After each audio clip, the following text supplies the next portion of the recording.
tale of life well lived, and he said treat it right because life's a gift. Oh,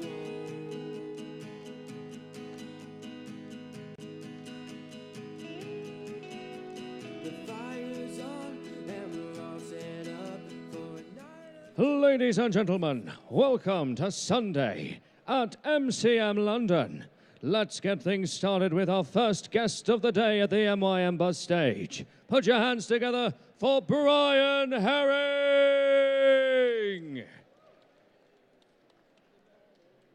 Come on, it's Sunday morning, but come on, let's give it up, give it up. Morning. You all right? Nice to see you again. Take a seat. Again. You should be on. Hello. There you are. Yeah. There, you can tell it's Sunday morning. Absolutely. Yeah. Good morning. Hello. Hello. Nice to see you again. Nice to see you again. Yeah. Thank you for having me back. No, it's all right. And we've got BB-8 there as well. BB-8 front and earrings centre. and the shoes and everything. And Yeah, the shoes. yeah, we went on a scout after seeing your shoes yesterday. Nice shoes. Pozu, they're fantastic. They are they're quality shoes. They're very good. They're very good. They're very nice I've people had as my well. eye Go on and a say few hello. of them. They're just over there. Just over there. 10, 11, I think they are. They're very nice. Yeah. Very nice. Uh, What should we so- talk about? Well, I don't know. I was going to make a joke and say Star Trek there. We could do that. We could talk about Star Trek. No, let's talk about Star Wars. Yes. And more specifically, puppetry on Star Wars. Yes. Yeah, that's a thing. It's a thing again, which is nice. Yeah, It's it's nice good. to do that again. Yes. On a Sunday morning. I'm involved in the puppetry on Star Wars, and that's rather fun. I'll just tell you a little bit about that. I have been a puppeteer for about 25 years, and my arms are tired. Thank you. Thank you. I'm here for the next half hour. Tip the veal, try the waitress. I started as a puppeteer on a show called Spitting Image about 25 years ago, and just kind of cracked away on that, and I worked for the Jim Henson Company for about 10 years. Not jealous at all. Various projects. And then I did a film called Prometheus for Ridley Scott, or with Ridley Scott, or for Ridley Scott, for a chap called Neil Scanlon. And Neil he won an Oscar for a film called Babe, which was a thing about the little pigs. And he is now the head of the creature department at Star Wars, and he said, come and work with me. So I did, and I was the puppetry consultant for The Force Awakens, and I was on that film for 16 months. And we initially worked on a few different creatures. We had these ideas. Neil very much liked the old school Star Wars, and JJ was very much in the school of let's make a sequel to Return of the Jedi like it's 1985. So we wanted to go back and use all of those old techniques. And of course now we can play around with the digital stuff as well, so we could get the best of both worlds. So he had these ideas for a couple of the larger creatures, because he really liked the banthas in A New Hope, which, as you may or may not know, were dressed up elephants. Well, they kind of frown upon dressing up elephants at the moment. So we thought we could probably do this practically, and he had various ideas. So if we can run the first one, this first thing is called the steel-pecking bird, which appears very, very briefly in the film. And it came from an idea that Steven Spielberg gave to JJ. He said, I think you should have this bird that's pecking away on this piece of metal with little sparks coming off it. It's like a futuristic vulture. Yeah, and so some of these things, what these videos are going to show is just the work that goes into a character that will only be on screen maybe for a couple of seconds.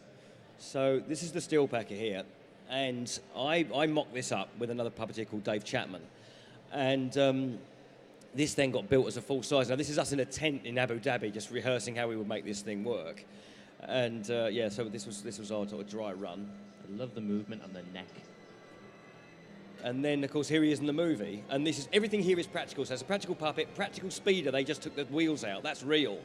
And then the other thing we were working on at the time was a thing called the Lugger Beast, which was originally designed as kind of an attack walker that was going to be on Starkiller Base.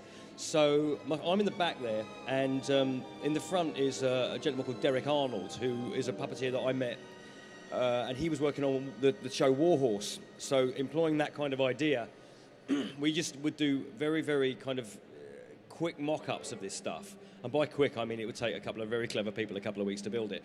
Now, this is Kieran Shah. Now, Kieran has been in dozens and dozens of movies, and he was the guy who poisoned the dates in Raiders of the Lost Ark, and then the monkey died of eating the dates. And Kieran has done a lot of work with us on Star Wars. He's about 3 and a bit feet high, and he plays loads of characters, and he played Tito. So we would kind of do these crazy rehearsals, and we would also do these show and tells for JJ. Whenever we had things like Maz's Castle or the Rebel Base or anything like that, we would put together little scenes, and so JJ would come along and see these things, and he would look at these, and you knew you were doing well if he pulled his phone out and started putting different lenses on his phone and started filming things. So he liked the idea, and he wanted it to be more biomechanical. So that's when the Creature Shop really kicked in, and they polybashed the whole body, so it's all sculpted from polystyrene. We had a new puppeteer in it then, a chap called Tom Wilton is now working with Derek, and they both done Warhorse together. And this is Colin, who is a sculptor, so he would rasp all that out. So if polystyrene makes your skin crawl a bit, this was not a good room to be in. There's Neil Scanlon there, just doing his thing. He comes in and makes great notes and tells people how he wants to kind of improve on things.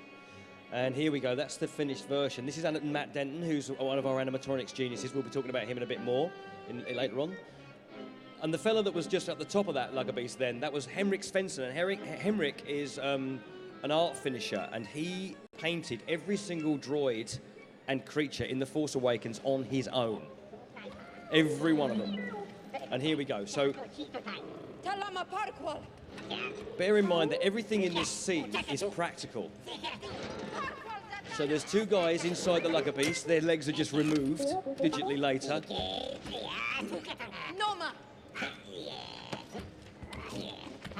So off they go, and they're carrying that creature on their backs.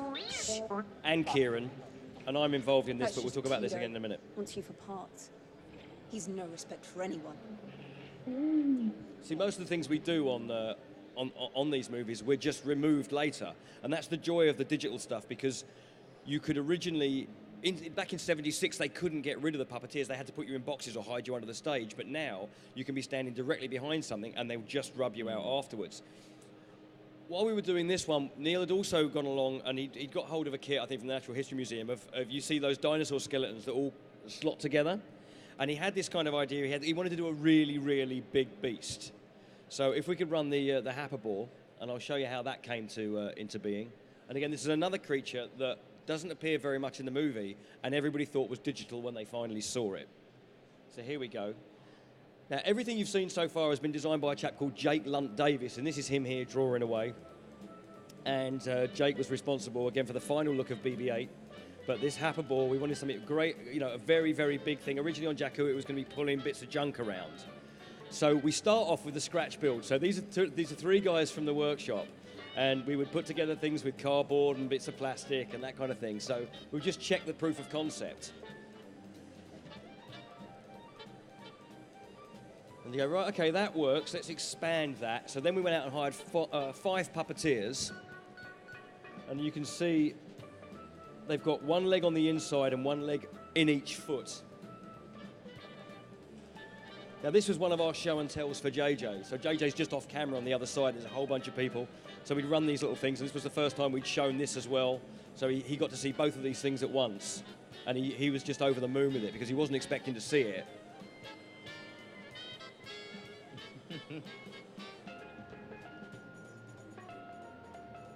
So he decided he liked these, and we should develop them further, because he might have just said, no, don't worry about it, guys. And I suppose this is about 6-7 weeks work here, and they could have just dumped it there and then. But he didn't. So then Vanessa Bastian takes over, and her team, and she's head of fabrication at Star Wars on the creature department. So you can see now the skin starts to go on, and the feet get sculpted, and it starts to look a little heavier. And there's all the time there are these 4 or 5 guys inside marching, and they're under the watchful eye of Paul Casey, who is the creature department movement choreographer. Here's the head. This was I think this got, yeah, they would chip this out, and then they would get a pattern off that and make a much lighter head. So this is Julian Murray, who was the head sculptor. So he's in there just again knocking the poly into shape. There's 4 of the boys just constantly counting and constantly walking. Now, okay, now you can see this is, again, they've started to enclose them here. And also bear in mind that this is going to Abu Dhabi. Mm-hmm. So, when we were shooting The Force Awakens, it got to be late 50s, early 60s, temperature-wise. So the skin's gone on now, which is all latex, and the first paint job has happened. They decided they didn't like the paint job. The guy finished it off, and then they went back and they made it much darker. And then what would happen is they'd do all the finishing, and Neil Scanlon, he likes to get in there and throw dirt at stuff and make it look really real world. And they detailed the backside quite a lot on this, and he covered it in honey, on the nose and the backside, just to attract flies. But the flies didn't go for the beast; they went for Neil, so he got bitten all over his arms. This was how they got it on and off set. They'd have to winch it in because it was that heavy. And so you've got the 5 guys in there in this incredible heat for, you know, a scene that, you know, she hardly appears. We used to call her Susan, and she hardly appears in the movie.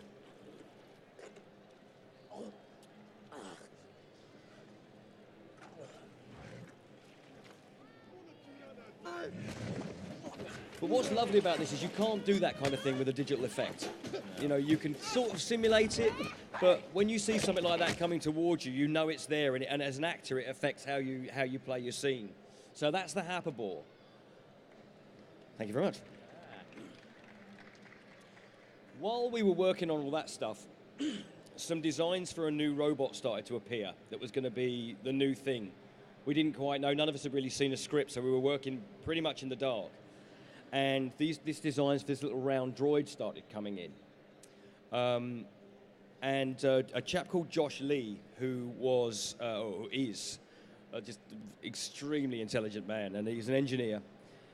And he was given the task of trying to work out how to do this thing practically, because JJ wanted an actual character like R2-D2 that was going to be in the film and that the actors could relate to and touch, and they didn't want to do something digital and just have them acting against nothing. So if we could run the BB-8 thing, please, that would be brilliant. So I'll talk you through the stages of this. It originally began as a picture on a napkin that JJ did, and it went off to ILM, where a chap called Christian Auxman did hundreds of designs for it. Then it came to London, and Jake Lunt, again, took it to the stage you see now. At one point, it was going to have spikes that would drive it through the sand. You can see the different versions of the face. And then we realized we'd probably have to do it as a simple puppet to start with. So they were just trying to work out ways we could make that work. And then the puppeteer behind it, some of this is physically impossible, but that would be, he would then be removed. So he would be in either a green or a blue suit and then taken out later on. So it was going to be modular with wheels that would attach or a long rod that would attach to it. In the end, it wound up being 7 different versions. But the version I'm going to talk about most of all is the rod puppet, because that was the one we used the most. So Josh Lee went away and made a small little mock-up just to see what we could get out of it. And from there, he made a kind of a more flash run. And this is the first time any kind of footage of BB-8 had been taken properly. And this is about 12 inches high. And I just did a little character study just to see if we could make it kind of cute or fun.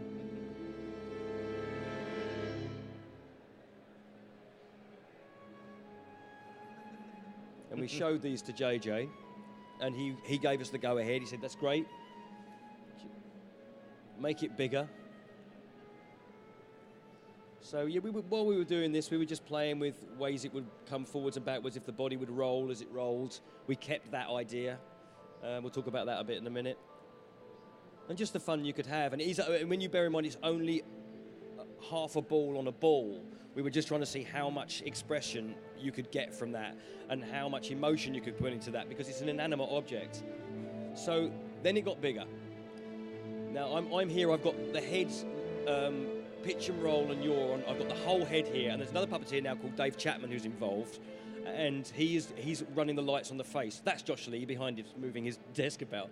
But eventually what happened was I kept the head forwards and backwards and left and right, and Dave Chapman now would set the eye lines left and right.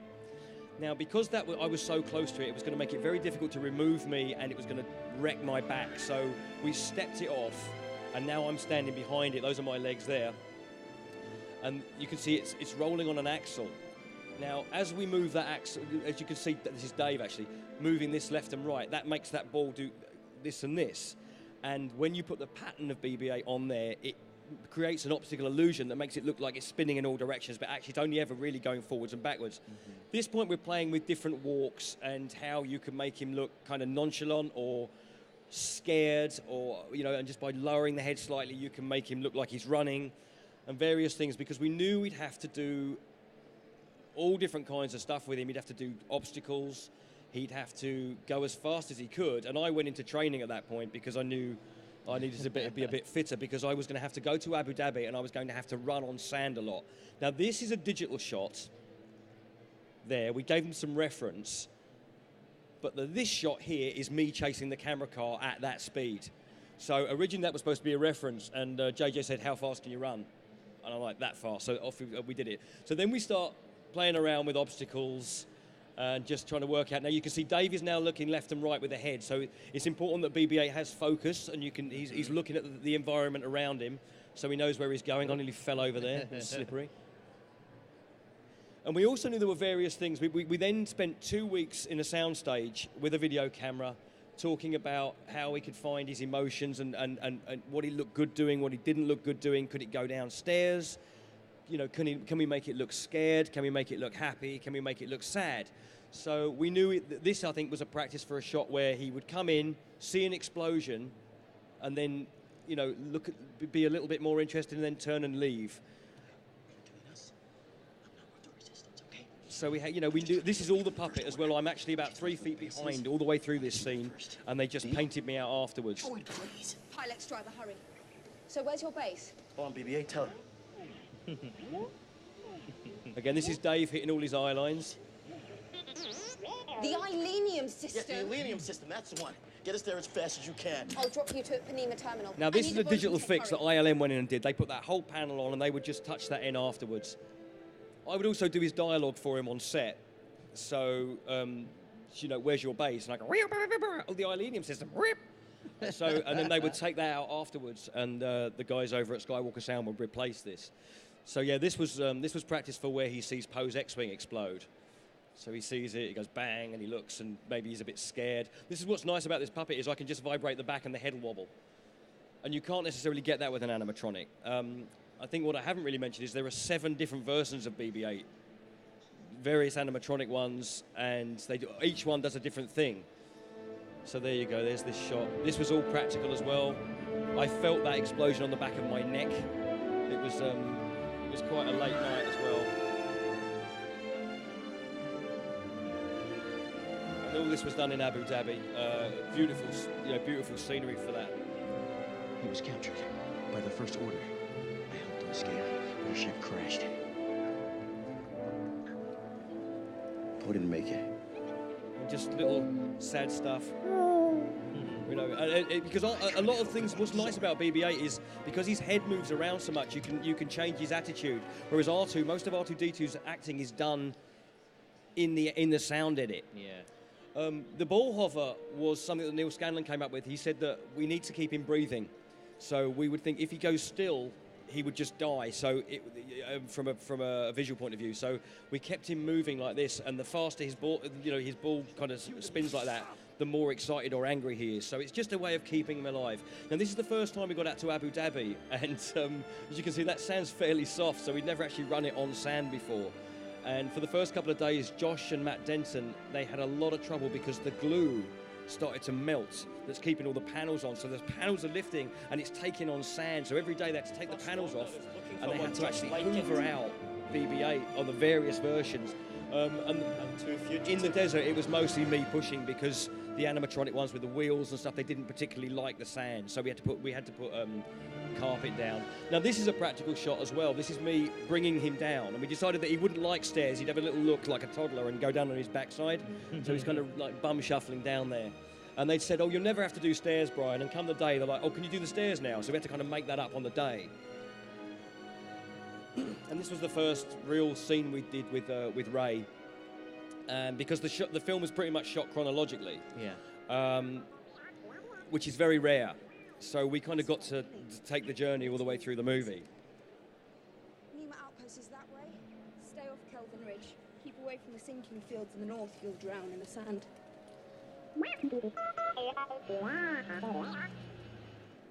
Don't follow me. Town is that way. And also remember, there's 2 guys lugging that lugger beast out behind, and they just had to keep going until somebody shouted, cut.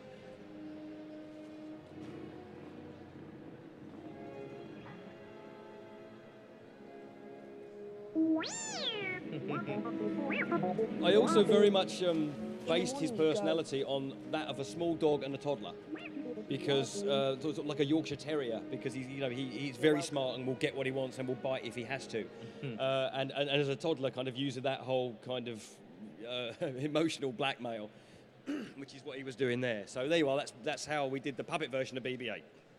Yeah. Since then, as well, they've managed to make a working BB-8. They have, correct? Yeah. I'll very quickly go. So there were 7 versions of it for the movie. There was the one you've just seen a lot of there. There's one that's on like a plate, and you can screw it into the ground, and it spins, and it rolls, and it wiggles, and we call that one the Wiggler, and we use that for a lot of close-ups. Then there are 2 with trikes, so you've got like a drive unit at the back with 2 wheels on, and they can drive that around. And Matt Denton drives that one because he's much better at it than I am, and Dave runs the head on that, and I do the lights.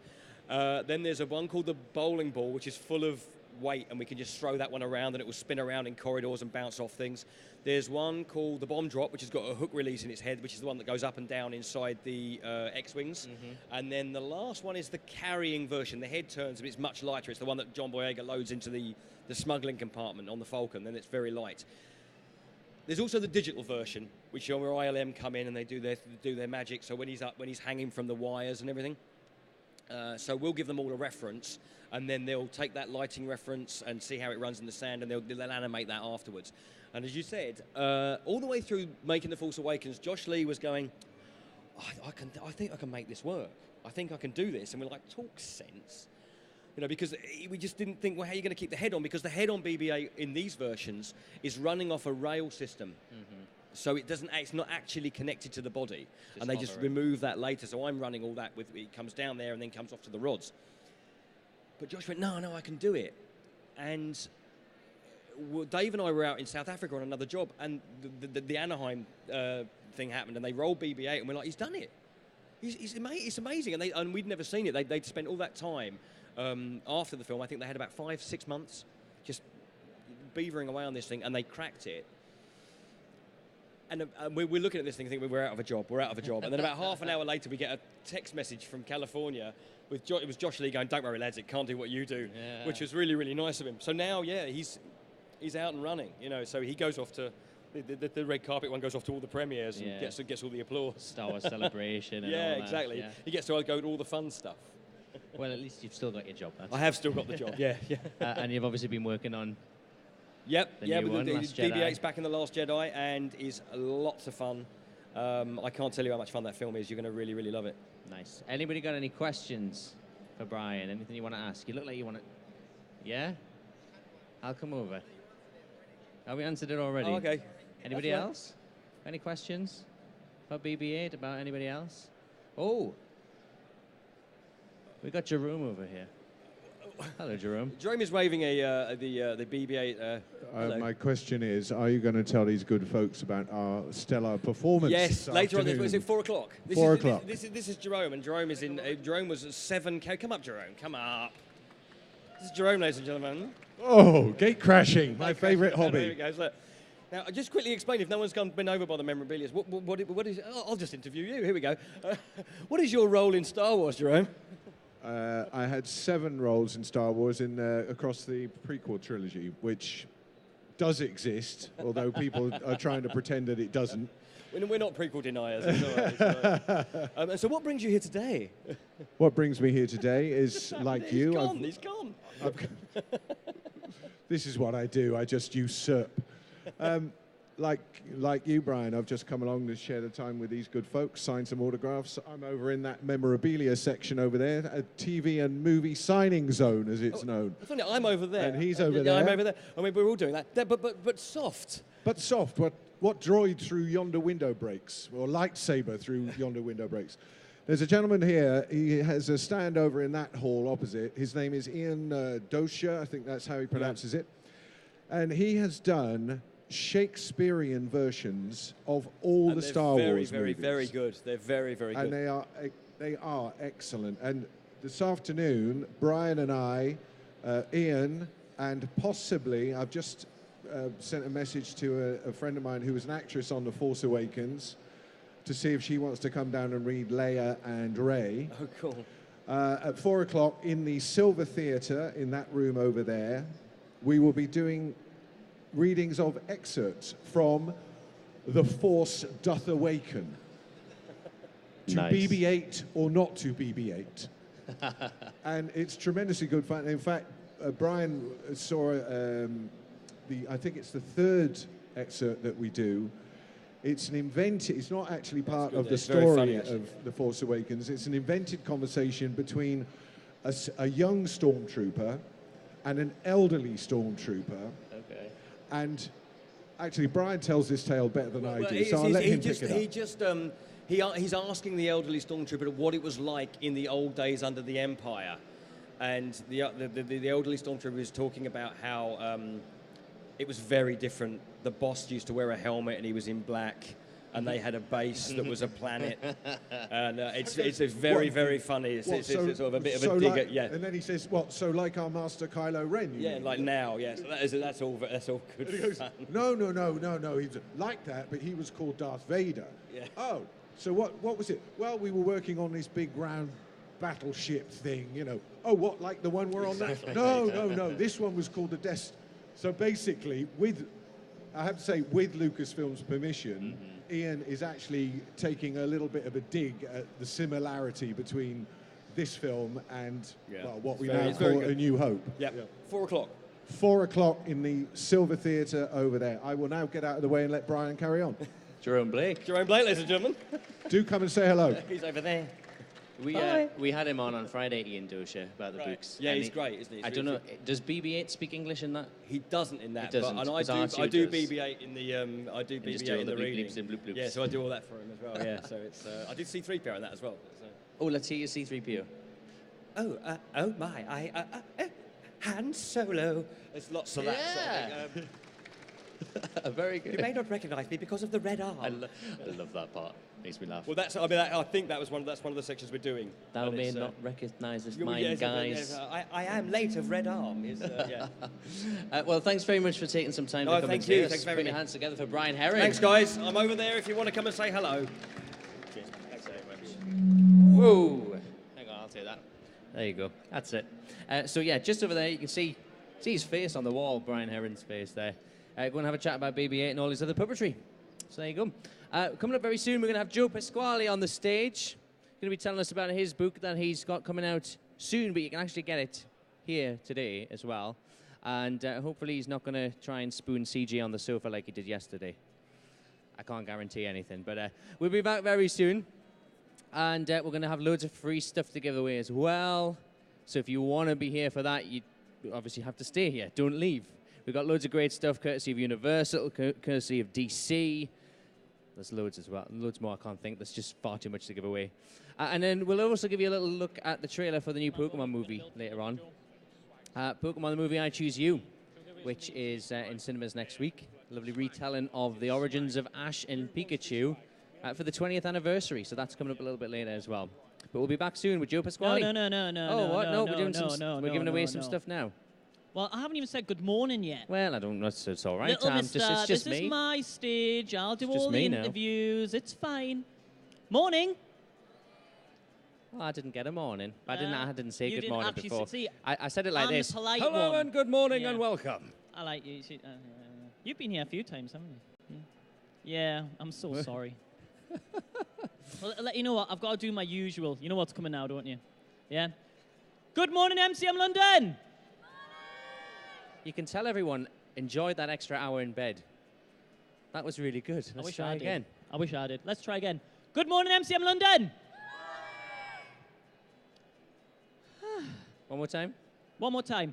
Good morning, MCM London. Yeah, that's it. I'm working on that. That's it. Not bad, not bad. So this is CJ. Oh, and this is Marcus. I give up. Yeah, the other one. At least we're starting on the right side today. Yeah, that's correct. We are. But we're going to be here all day with all our fantastic guests. Let's see who we've got. No, you know what? Forget them.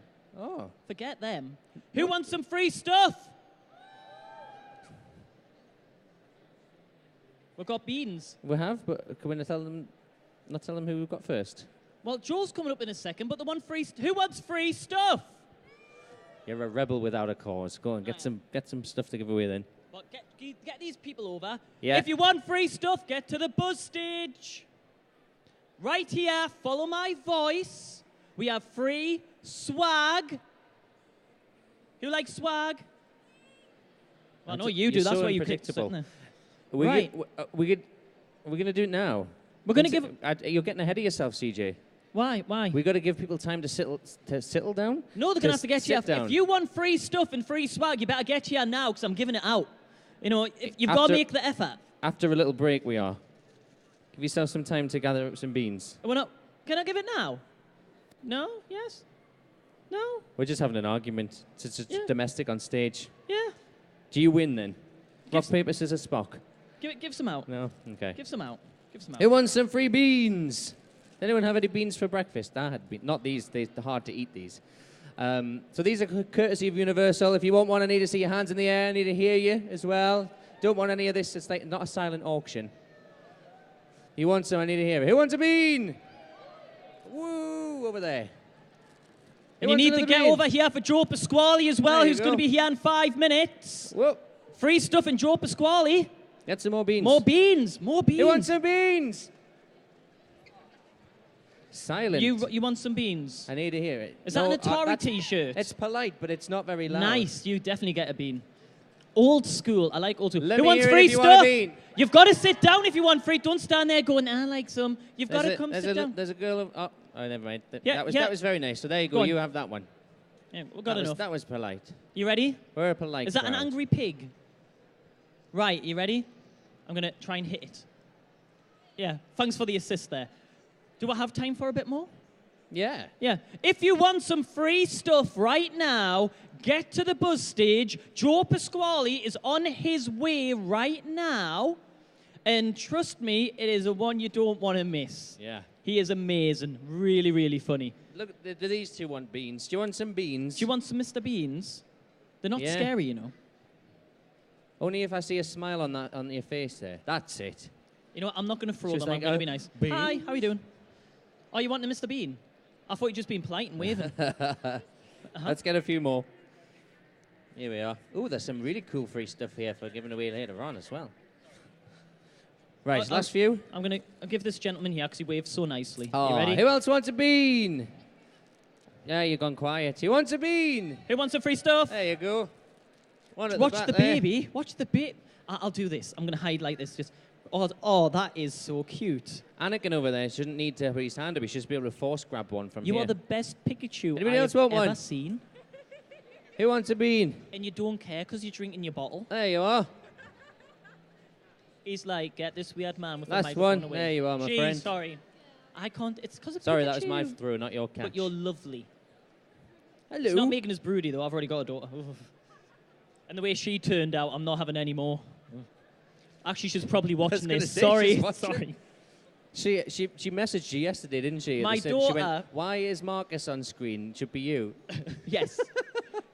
She wants, because I live up north, you see, so miles away. She's like, went to watch it, and Marcus was on stage. And Marcus was on stage for ages, so I just turned it off. Nice to know I've got a fan. Yeah. She watched us in the end, though. Good. Luckily, my mother did not see me with Joe Pasquale yesterday. But she could easily watch the stream back. Yeah. Me and Joe Pasquale were getting... I already told them. Have you already told them? Yeah, I said, I hope that doesn't happen You probably again. saw. Yeah.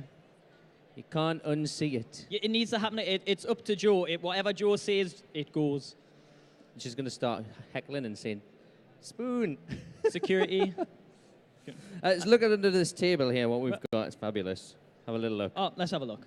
Go on, have a look. What we got? We've got some pops under there. Has anybody have a chance to have a chance to go to the Funko stand yet?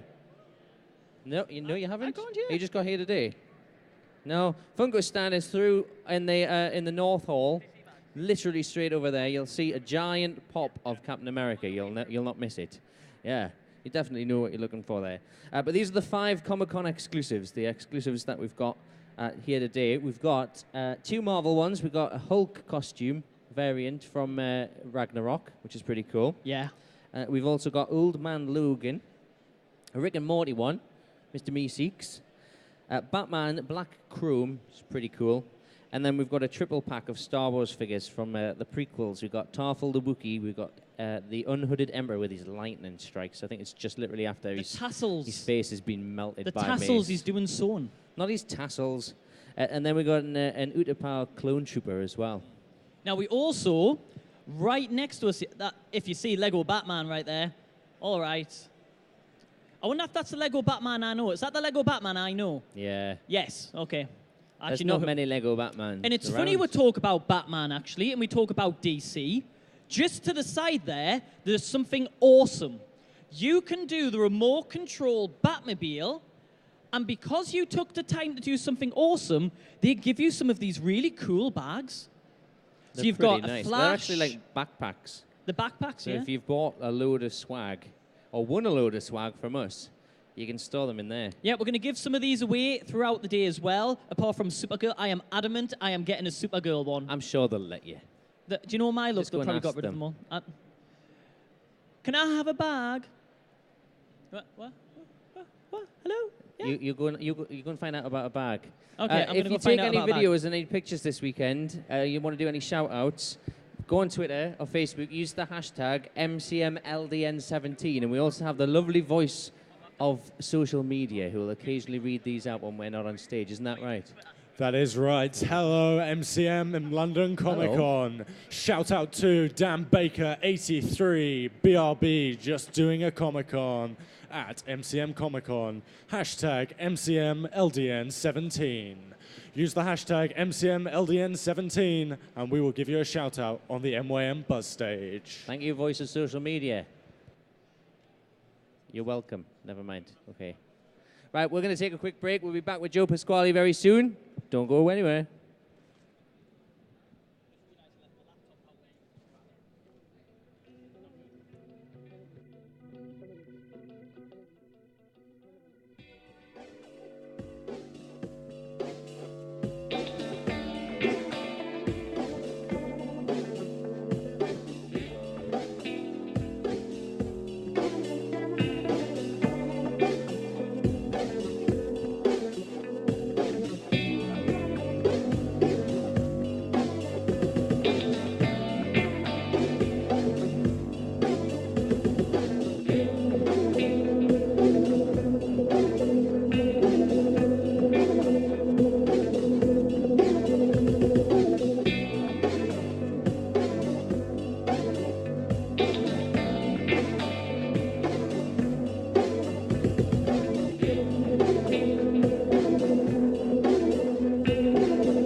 Shout out to at Georgie Reeds.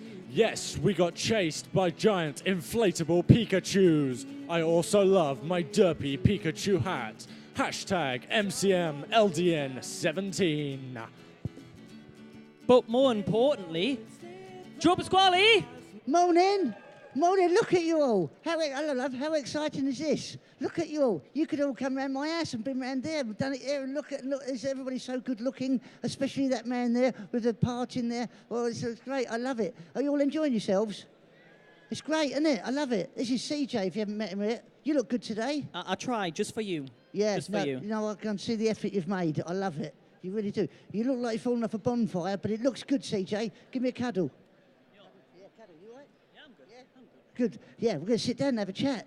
Look at you all. This is great. How exciting. Yeah, now Joe has unfortunately had me now for the 3rd time. He's that brilliant. I keep saying, Joe, will you come back? And he goes, no, not for you, but for everyone else. Yes, I love it here. This is my first experience at a Comic-Con, and it's opened my eyes, and I love it. And just looking around at everybody is amazing. Everybody's dressed up. What's amazing is everybody's a little bit off their head, aren't they? And what I find amazing about that is there's no one here with an attitude. I love everybody's got such an easygoing attitude. No one's taking the mickey. And I think if we could take that attitude outside these 4 walls, it'd be a lot safer, a lot nicer outside, wouldn't it? I love it. So thanks for coming. Thanks for sitting here, listening to me talking cack as well. Well, saying that, do you think you'd come back to a Comic-Con in the future? I'd live here. Number one, I thought I was going to be a bit embarrassed wearing what I'm wearing, and when I get here, I feel quite normal. Do you know what I mean? I think he looks quite good, don't you? I've got the hat specialist, my Bill Sykes hat, and yeah, I love it here. I have it, just sitting here. How many places can you go to? I'm not quite sure what the ears are and what animals they are there, but you know, I'm a big fan. Look at him there with the mask on. He's the Rorschach, is that right? Yeah, see, yeah, from the Watchmen, right? See, I love it. And then you've got the Riddler there. There's a lady in blue. I'm not quite sure what it is, but I love it. And I feel reasonably normal. And then, yeah, look, there's Kenny Rogers over there in the corner. I don't think he's done it on purpose. He just looks like Kenny Rogers. It's amazing. And then there's Punisher. There's a lady dressed as the Punisher, you see? See, I love all this. And what's really good for me is I recognise all the characters as well. I'm talking a lot today, aren't I? You talk as much as you want. It's making my job easier, so I'll just sit and chill. Joe Pasquale, you do your thing. Oh, that's great. You know what? Because we've been talking about costumes. Yeah. If you ever come to a Comic-Con in the future, Yeah. would you be tempted to wear a costume? No, I would. If I could go, but I was here for 3 days. I've been here since Friday. If I'd have known that I would be completely accepted, right, I would have gone really over the top. I'm not sure if that's that lady with the mask on there. I love it because I had to go. She's got like a hospital mask on there, which is great. And I'm not sure if she's just like don't want to catch a cold, but it's great. And if I'd have known that I could wear anything, I think I definitely would have dragged up. I'd do a Wonder Woman, something like that. Because I like that sort of gear. You've got the legs for it, I'm not going to lie. I have. I've got a varicose vein, but it don't matter. It looks like the A47 going up to Thetford. Do you know what? I'm sure someone will probably have an outfit we can lend you. Next Comic-Con, come see me. I'll hook you up with a Wonder Woman outfit. I absolutely love it. Because look, everybody's smiling as well. You know, well, most of us are. She looks a bit bored, but everybody else is she's smiling there, though, you see. And he's eating, he's drinking. Look at us all. It's amazing. It's like, you know, no one gives a monkeys. Yeah, it's because everyone loves, don't we just love Joe, isn't he brilliant? Can I just say, there's a bloke over there that's wearing Spider-Man just hovering around the peripheral, and it looks like he's got it's very tight in the southerly region south of the equator. Yes, he's there covered it up, but he knows what I'm talking about. He knows who it is. Yes, indeed. Now, I've just spotted someone. Can I borrow you for 2 seconds? Because I reckon, Joe, if you come on stage here... Wonder Woman. Wouldn't Joe look amazing in this outfit? Don't you think? Come to the centre here. So, Joe, your amazing outfit. Hello, now, darling. I think we need you... What's your name? What is it? Brooke. This is Brooke, everyone. Give Brooke a round of applause.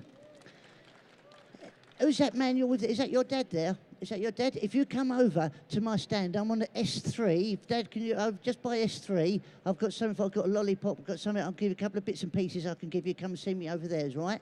And there's a very special. Have something very special there. It'll be like a balloon type thing, okay? And it'll be just come and see me, say hello, and have a picture with Dad. Is that all right? Yeah. Okay. A round of applause. Isn't that an amazing outfit? Thank you, Brooke. Go and sit down with Dad. You can go sit back down. That's it. Well done. I'll see you in a minute. You haven't offered me any free sweets and stuff. I thought you liked me. No, I didn't know. I didn't like. You're too old for that, love. Can I talk about my book while I'm here? Well, might as well, Is that all right? I've got a book out, if you didn't already know. It's called Dead Knobs and Doomsticks, and I'm by S3 if you'd like to come. It's a book of short horror stories, and I wrote it all myself, and there's paintings. Every story has a painting as well, and I was hugely influenced by obviously Stephen King, obviously, and a lot of other horror writers, Edgar Allan Poe, that sort of stuff. Every story ranges from 5 minutes to about 15 minutes. Just enough time. It's what I call a toilet book, which is the amount of time that most blokes spend on the loo in the morning or in the afternoon. So you can actually finish a story while you're doing a number 2 and go, oh, I don't want to leave yet, I've got to finish this one off. And if you're a bit constipated, it also helps for that as well, because it's horror. It's, well, you know, you can get those things where if you stand on them as well, it helps. I've got one. It's called a squatty potty, right? No, you have, because what it does, you're supposed to, like cavemen, right, I'll have to demonstrate it. Is it okay? Cavemen, when they used to do a number 2, apparently, because they didn't have the plumbing that we have, they would actually do it, right? Like that, and that's supposed to be the best position for you, and it stops you getting hemorrhoids. So don't do that. Have a squatty potty. I actually went to the doctors and said, I've got the world's biggest hemorrhoid. He said, is that why you're sitting on that bean bag? I said, look again. That's how bad it was. Yeah. Sorry, it was there. I had to take it. I've got 1 round of applause. That's all I need. 1 is enough. Yeah, 1's enough. So anyway, I'm in S3, and also, if you want to come just have a picture, just come and say hello. I don't charge for pictures or anything like that. Just come and shake hands. We can have a cuddle. We like to cuddle. Yeah, we There's did not that enough yesterday. cuddling. Come and have a cuddle, girls. I'm there all day. Have a picture, have a selfie. Don't charge for any of that stuff because I don't want to. I just like talking to people, as you can see, because I'm still talking now. And if you look like your passport photo, you're too ill to travel. That's what I think. But so none of us should be travelling, really. Do you want to ask me a question today, CJ? I'd love to. What do you want to talk about? So, well, what was the inspiration behind the book? Now, a lot of stories you've said in the past are about like your past and everything. So, tell us about that. I was when I was 13, I broke my leg. I got run over by a car, and I was in hospital for about 6 months. And I came out, and for the last 3-4 years at school, I had a walking stick. And this leg is considerably shorter than the other one. I have to have lifts in this hill here. So I had a walking stick for the last few years at school, and I was bullied relentlessly by this character at school. And a lot of my stories are based on bullying to me by different other people.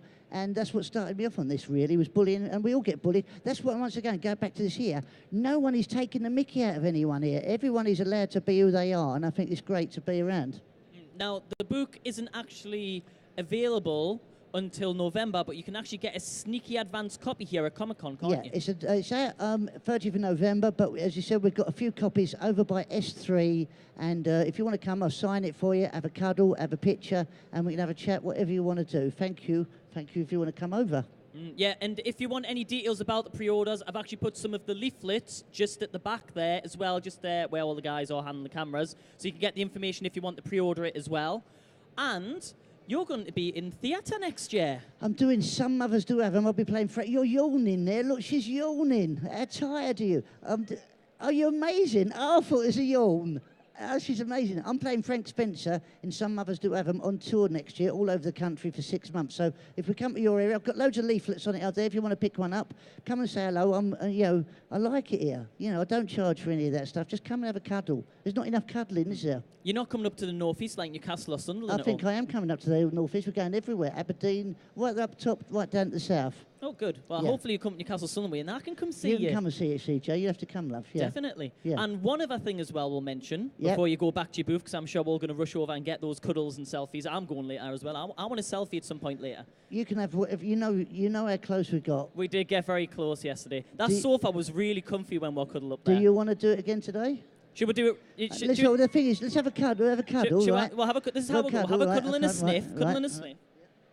I also like to sniff. I like to sniff people. Sniff. I like people smell the aroma, and I like to do some spooning as well. So, would do you want like to be the big spoon or the little spoon? Now you're the little spoon yesterday. Do you want to be the big spoon or the little spoon? I don't like. No, I think I should be the spoonee. You should be the spooner. You're the big spoon then. Okay. Right? Okay. But you mustn't do this with Uri Geller. Right? Yeah. I hope my missus isn't watching right now. It don't matter. It doesn't matter because it's fine. we go. And the spooning. We can also do spooning if anybody wants to do spooning, ladies and gentlemen. He's got a long desk at his stand there, I've got to say. Just come and do spooning with us on S3 and come and have a cuddle. And if you want to buy a book, you can. If you don't want to, you don't have to. I'm just there. I like talking to people dressed up. Yeah. It's cool. Should we talk about the Panto as well? Oh, you're doing Panto as well? Yeah. Yeah, I'm doing Panto in Bristol. If anybody's down that way, down Bristol area, down the southwest, I'm doing Aladdin with Marty Pello from Wet, Wet, Wet. You look a bit like Marty Pello. Well, I look wet, wet, wet. Well, you are. That's another story. Okay. If you want the inner story, come and have a chat about that one. She's smiling there. And Kenny Rogers is still up the back there, ladies and gentlemen. And this is great. I love it here. Are you all enjoying yourselves? Yeah, I love it here. Look, he's spent all day doing his hair and come out without it. It's amazing what's going on. It's lovely. Anything else you want to ask me? I think we just need to give a huge round of applause to Joe. Isn't he amazing? Come on, guys. Thank you, everyone. I love the Riddler. It looks great. I love the Riddler there as well. And yesterday, I had to go to the doctor's because I had an ice lolly stuck in my bum, and it was fab, so it doesn't really matter. I feel like I need to move now after You that. do If it's, now, that's yeah. what's been back there. Thank you for coming, everyone. Have a lovely day. I'm over at S3 if you want to have a chat. Come and see me. Huge round of applause. Come on. You. Thank you.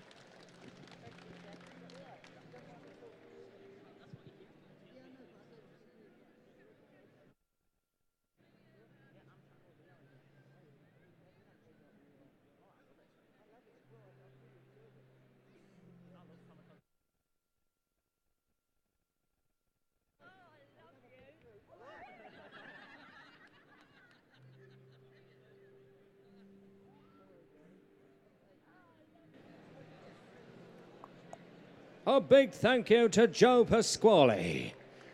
Go and find him and get a signature and a spoon. Coming up next, we've got Andrew Lee Potts. And some more fantastic giveaways here at the MYM bus stage at MCM London. Bye for now.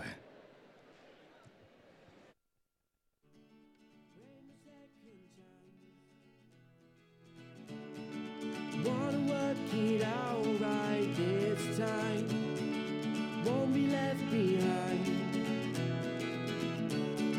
I'll make you feel alive and baby. Oh, wanna feel as if you're loving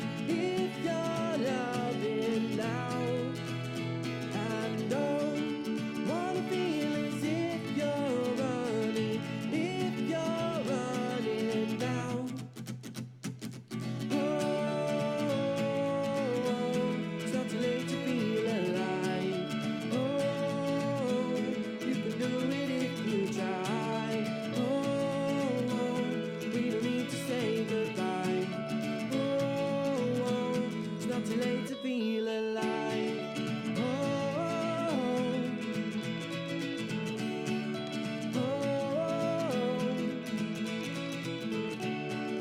Past is in the past. That is where it always should be. Leave behind the mask. Take it off and then you will see. Oh, wanna feel as if you're loving now. And oh, I wanna feel as if you're running now. Oh, it's not too late to feel alive. Oh, you can do it if you try. Oh, we don't need to say goodbye. Oh, it's not too late to feel alive.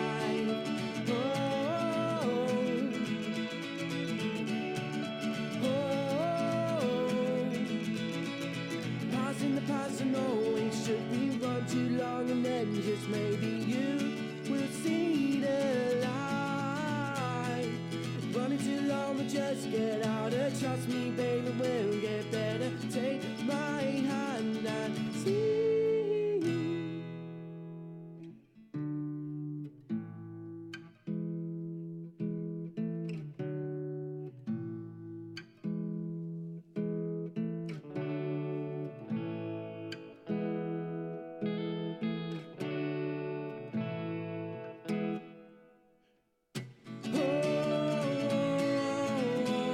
It's not too late to feel alive.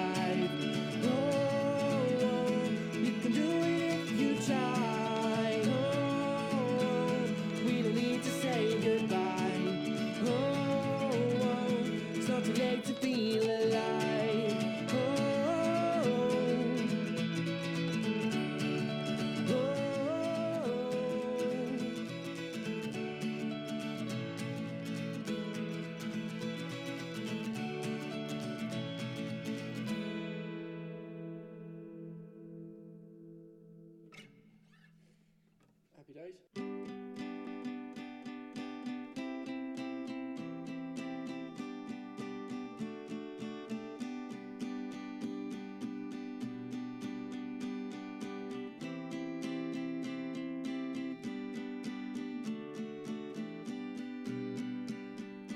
Hear me, see me, knowing I'll be home tonight.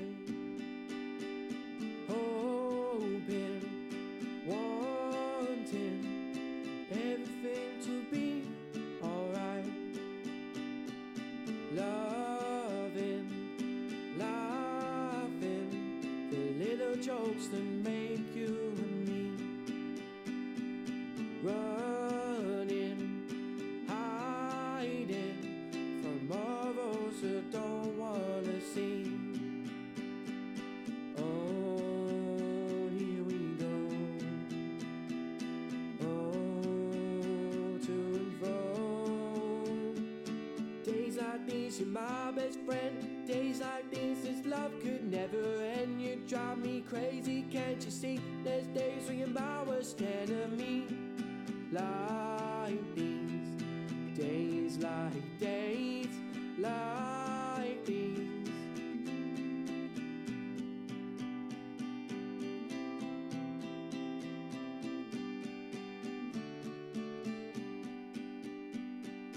Midnight, moonlight, please don't let me fall asleep.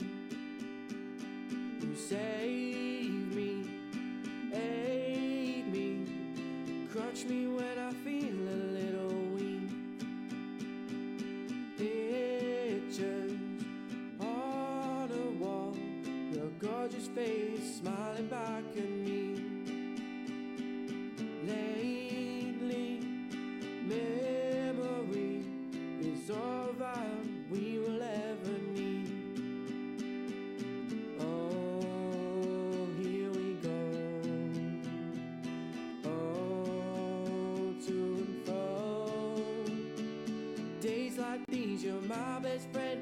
Days like these, this love could never end. You drive me crazy, can't you see? There's days when you're my worst enemy. Like these, days like these.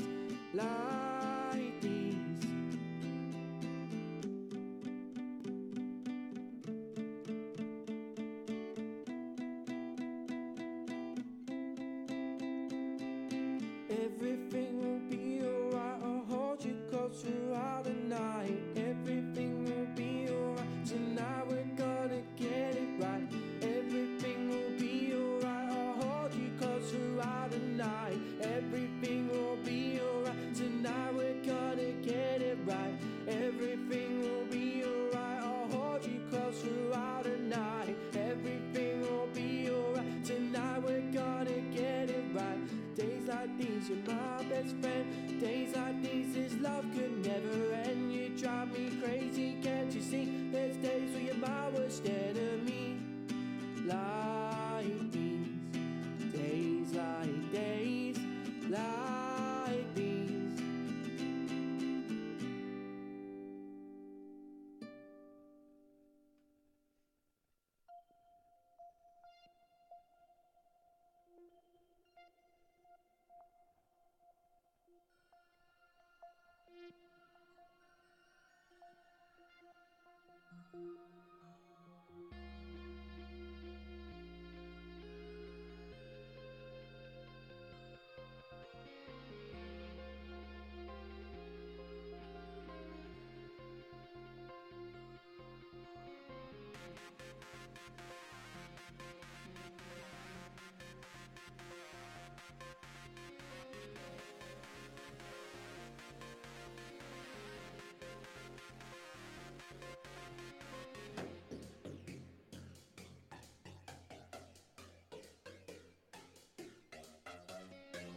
You left me alone to fight your battles.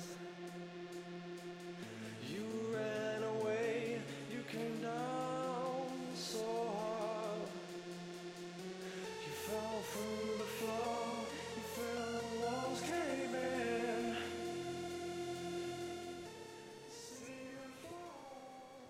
Hello, everybody. Welcome back to the MYM Buzz stage at MCM London. I want to hear the X Factor voice. Okay. He does it so well. Have you heard his X Factor voice yet? It is pretty good. Hello, everyone, and welcome to the MYM Buzz stage here at MCM London. Are you having a groovy time? I said, are you having a groovy time? That is not the official X Factor voice. We cannot be held liable that anyone that thinks that. I'm a Peter Dixon sound-alike, not the real one. I wish. Shall I try an X Factor voice? Go on. Ladies and gentlemen. Stick with your Yoda. Yes, MCM Buzz Stage has guests, yes. Not impressed you were. Looked like you needed to use the squatty potty. Have I ever showed you, does anyone see my impression of a lightsaber from a distance? Are you ready for this? It's really good. Are you ready for this, Marcus? This is the best lightsaber impression from a distance you'll ever see. You ready? Are you ready for this? I have no idea what to... Wow. Please don't... No. Stop it. It's because I was at a distance. Stop laughing at him. Come on, that was good, She always wasn't it? encourages you. Who's going to use that? Be we've honest. just lost 12 viewers on the stream. Should we give away some free stuff? Who wants some free stuff? But we don't call it stuff. No. I like to call it swag. Oh, hang on. It's time for some swag.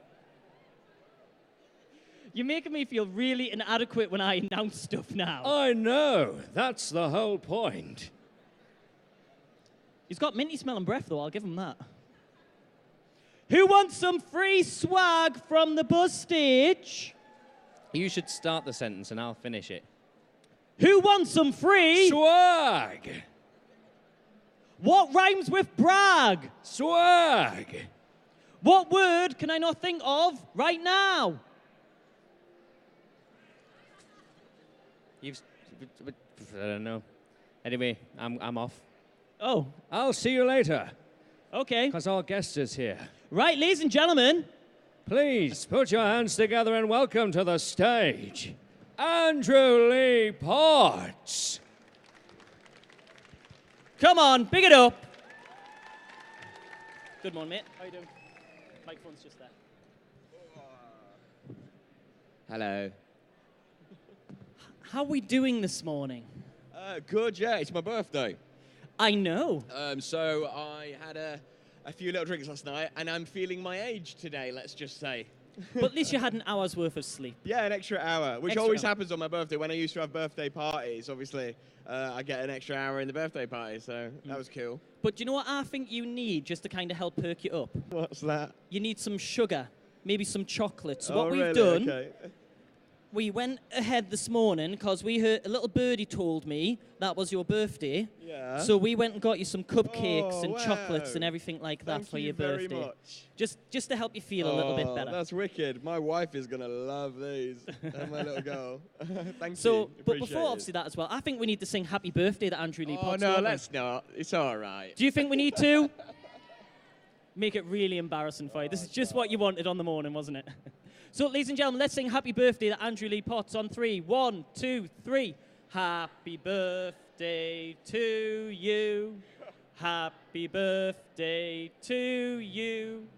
Happy birthday, dear Andrew. Happy birthday to you. Hip, hip. Thank you. Everyone at the back, hip, hip. And one more, hip, hip. Thanks very much.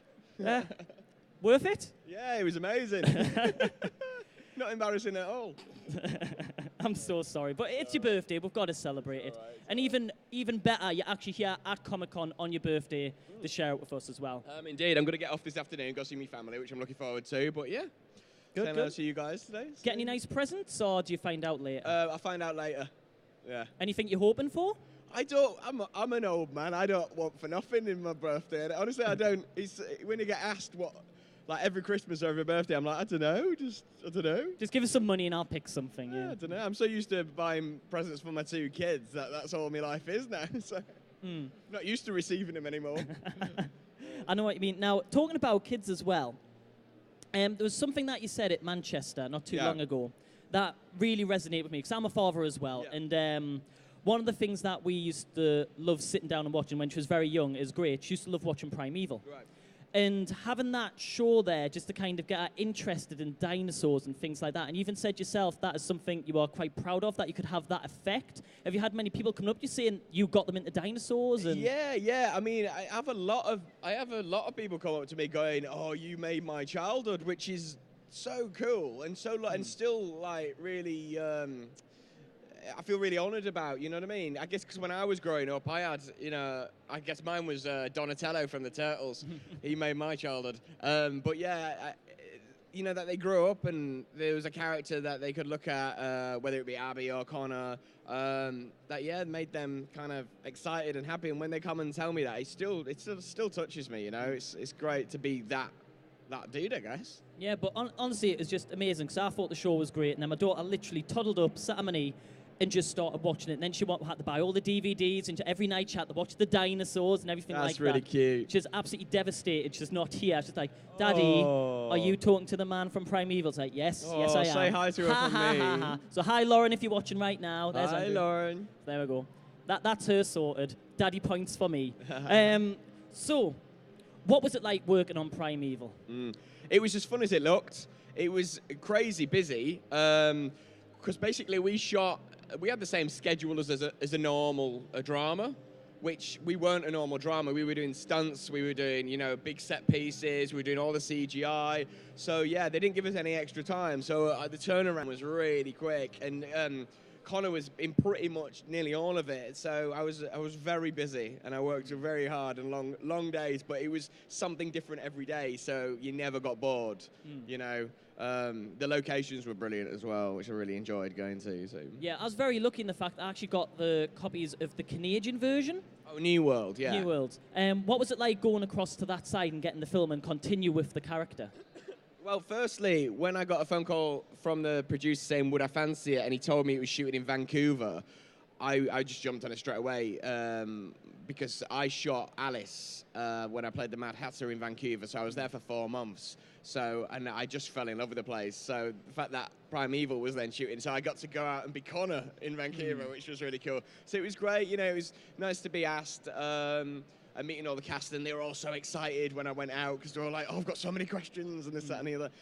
But yeah, it was cool. It was nice to be asked. Though. Was it good being the badass Connor for the show? Because you came in there and you was kind of like the know-it-all. I know what to do. Was that nice? Do you know what's difference? funny? I had the same stunt coordinator that worked with me on Alice, and I am badass in Alice. You know what I mean? I do lots of cool stuff in that.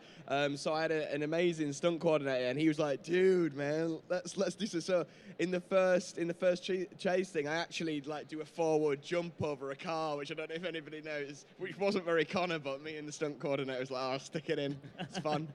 Now, I was going to have a fan question, but unfortunately I haven't been able to get you. But this question is from Alice. Okay. And she wanted to know, if Connor was in Jurassic Park, how do you think he would react? So if he was with Sam Neill and everyone like that, how do you think he would handle the whole Jurassic Park He'd scenario? be awesome.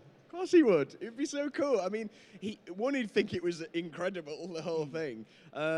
But yeah, I mean, it would be so cool to like get a cameo in one of the new Jurassic Parks. You know, it'd be Jurassic World now. But yeah, no, he'd love it. It's in his element, isn't it? So. Now, would you practice the sunglasses thing? So when you slowly take off the sunglasses to look up, do you think Connor would do the same, or just be like, wow? It wouldn't be. Yeah, there'd be nothing. There's nothing subtle about Connor. So.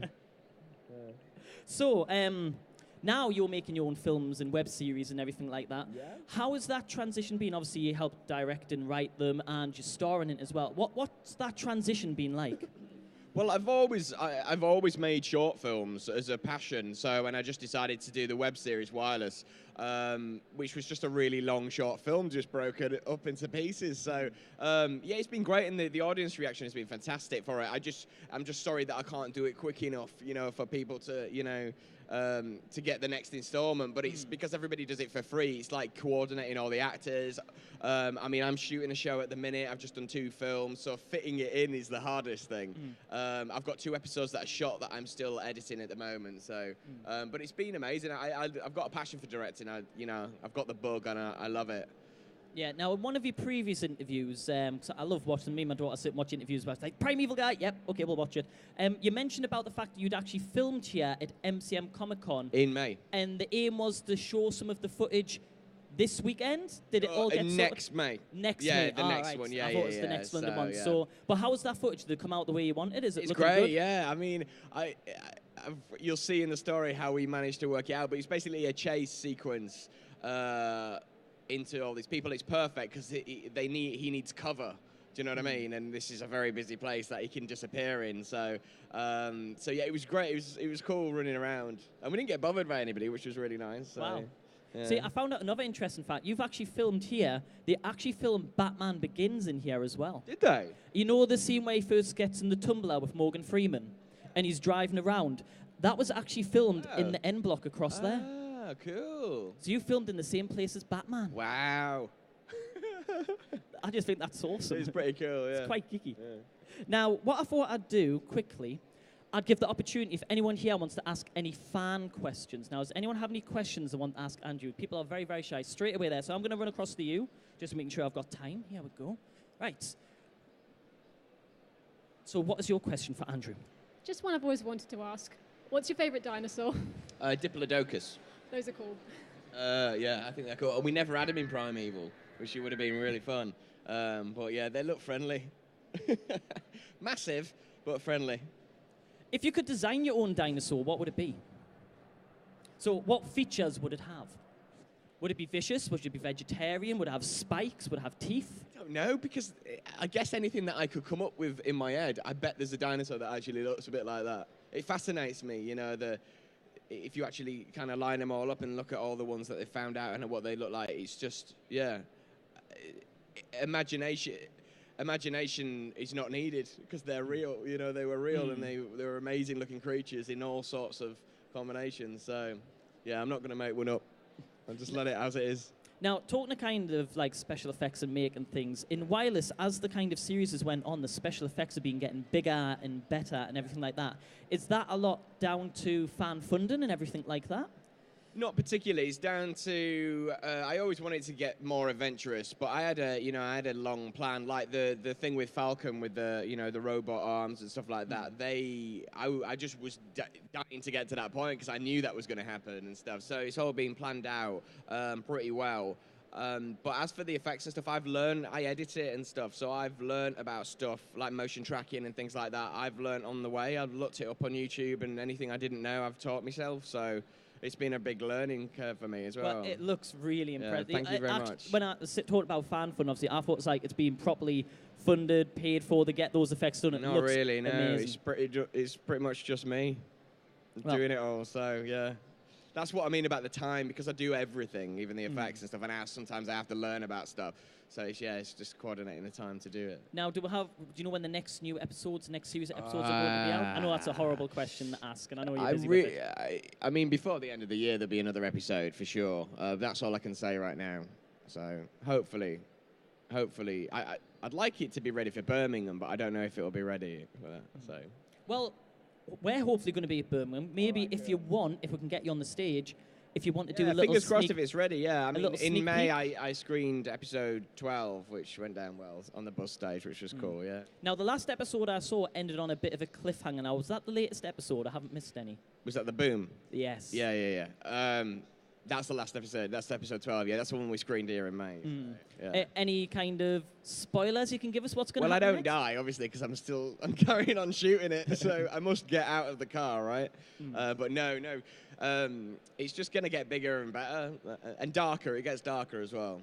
Is it tough filming in a car? Because obviously it's a bit compact, so you can't move around, so it's all kind of about the voice. On that filming that episode, I swapped jackets when I'm saying I'm not going to hide anymore, and as I did, I got cramp in my back muscle. And honestly, it was so, I literally, on watching the outtakes on camera, it's hilarious because obviously the cameras are rolling, but I could not shake it off, and I couldn't get out of the car quickly. It was just, I was filming in just a car park as well. Anybody outside the car see me roll out of the car like this, So I looked well cool. Well, I'm going to ask you a bit of a spoiler question, and Mike give us a bit of a hint. Does this mean we're possibly getting a new car? Possibly.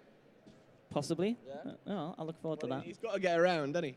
Yeah, that is true. That is very, very true. Now, you just mentioned you filmed 2 films, is that right? Anything you can tell us about those at all? I did a film called Chimera, which is a psychological thriller, which has been edited now, which was interesting. And I've just done a film called Chestersburg, which is hilarious.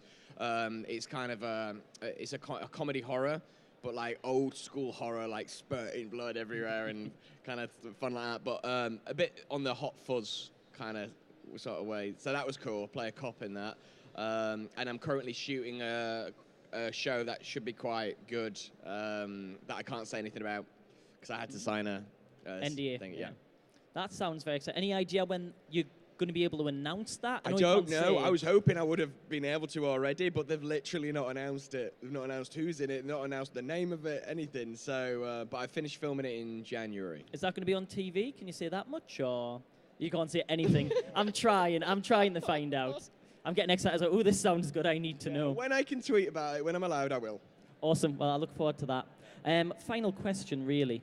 With it being Comic-Con, and you come to a lot of the Comic-Cons here as well, is there any outfits that you've seen that you just think, I'd actually like to wear that at the Comic-Con? I wouldn't. Hello. Well, that outfit. Come here a second. Come here. Come here. I'm going to embarrass you. It is an awesome outfit, though. Come on stage. Come on stage a second. Yeah, I probably won't go all like this. I think you'd suit it. Do you think Andrew would suit that? Well, I can rock a hat. But that is awesome. Round of applause. That looks absolutely brilliant.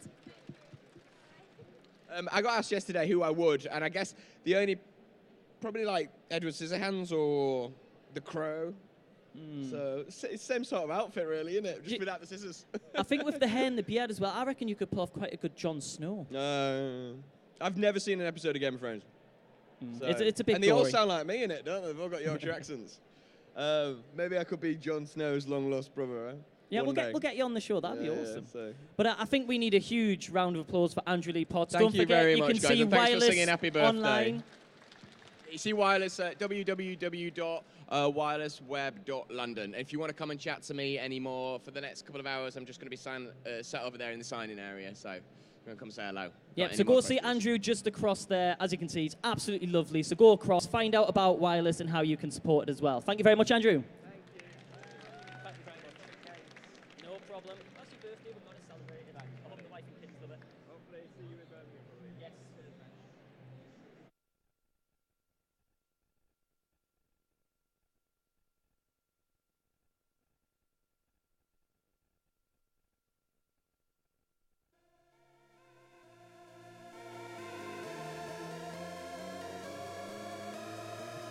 Hello. Don't go anywhere.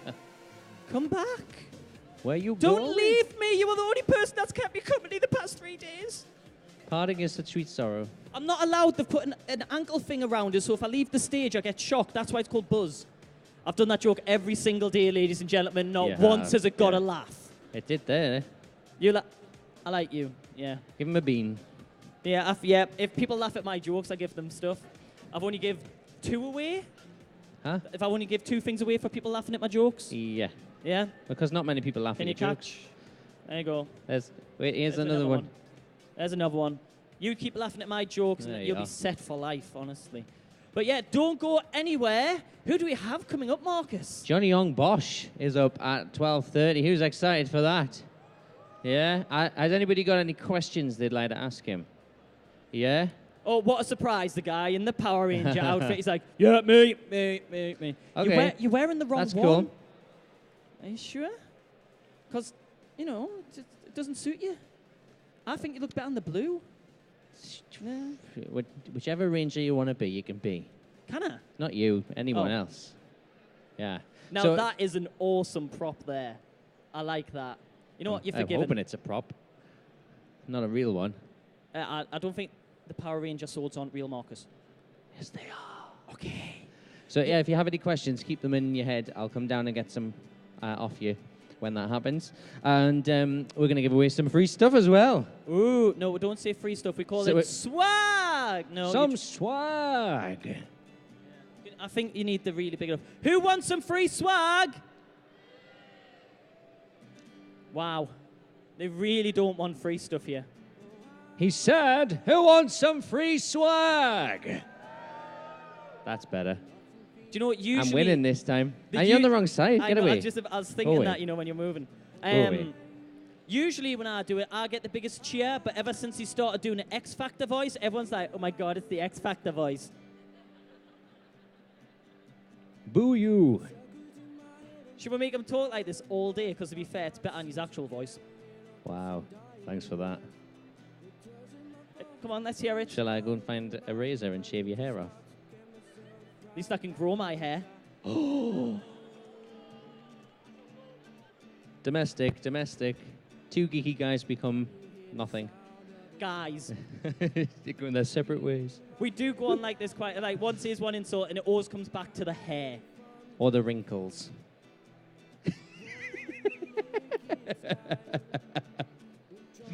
You set yourself up for that one. Yeah, that is true. I am old. If you are watching at home, hello, you're watching on YouTube, Twitter, or Facebook, you can get in touch with us, hashtag MCMLDN17. The same goes for all you. If you've got any photos or any videos you want to share, our voice of social media will intermittently do a nice little readout. Should we tell them some of the stuff we're giving away today? Go on, then. We have some awesome DC bags. Just to our right there, DC have the awesome remote control Batmobile, where you can do a time trial where you can win something. But also, I wonder if the Batmobile people are listening. Batmobile people, can you hear me? Give me a wave. No? Okay, fair enough. No, she was looking right at you as well. I know, that's fine. She's over there. No, it's fine. She's like, no, I'm playing I was going to cool. tell them about their awesome bags you can get that are sat next to me. But no. Who wants some free awesome DC bags later on? Who doesn't want the Supergirl one so I can have it? I'm glad they were signed for that because that means I get to have it. No. Does not. As you said, who doesn't want the Supergirl bag? And nobody cheered, so therefore they do want the bag, and you don't get the bag. And you're the teacher. Come on, you should be able to work this out. Well, I am getting old and forgetful. That's true. According to you. Yes, you are. Yes. Get some awesome bags, you shall. When I'm not doing Yoda all day. My when throat will be 900 years gone. old you reach, hopefully look better than that you will. Don't even touch me right. Ow, you broke a bone. I'm fragile. I'm old. No, we'll also have some awesome signed merchandise linked to Deadpool.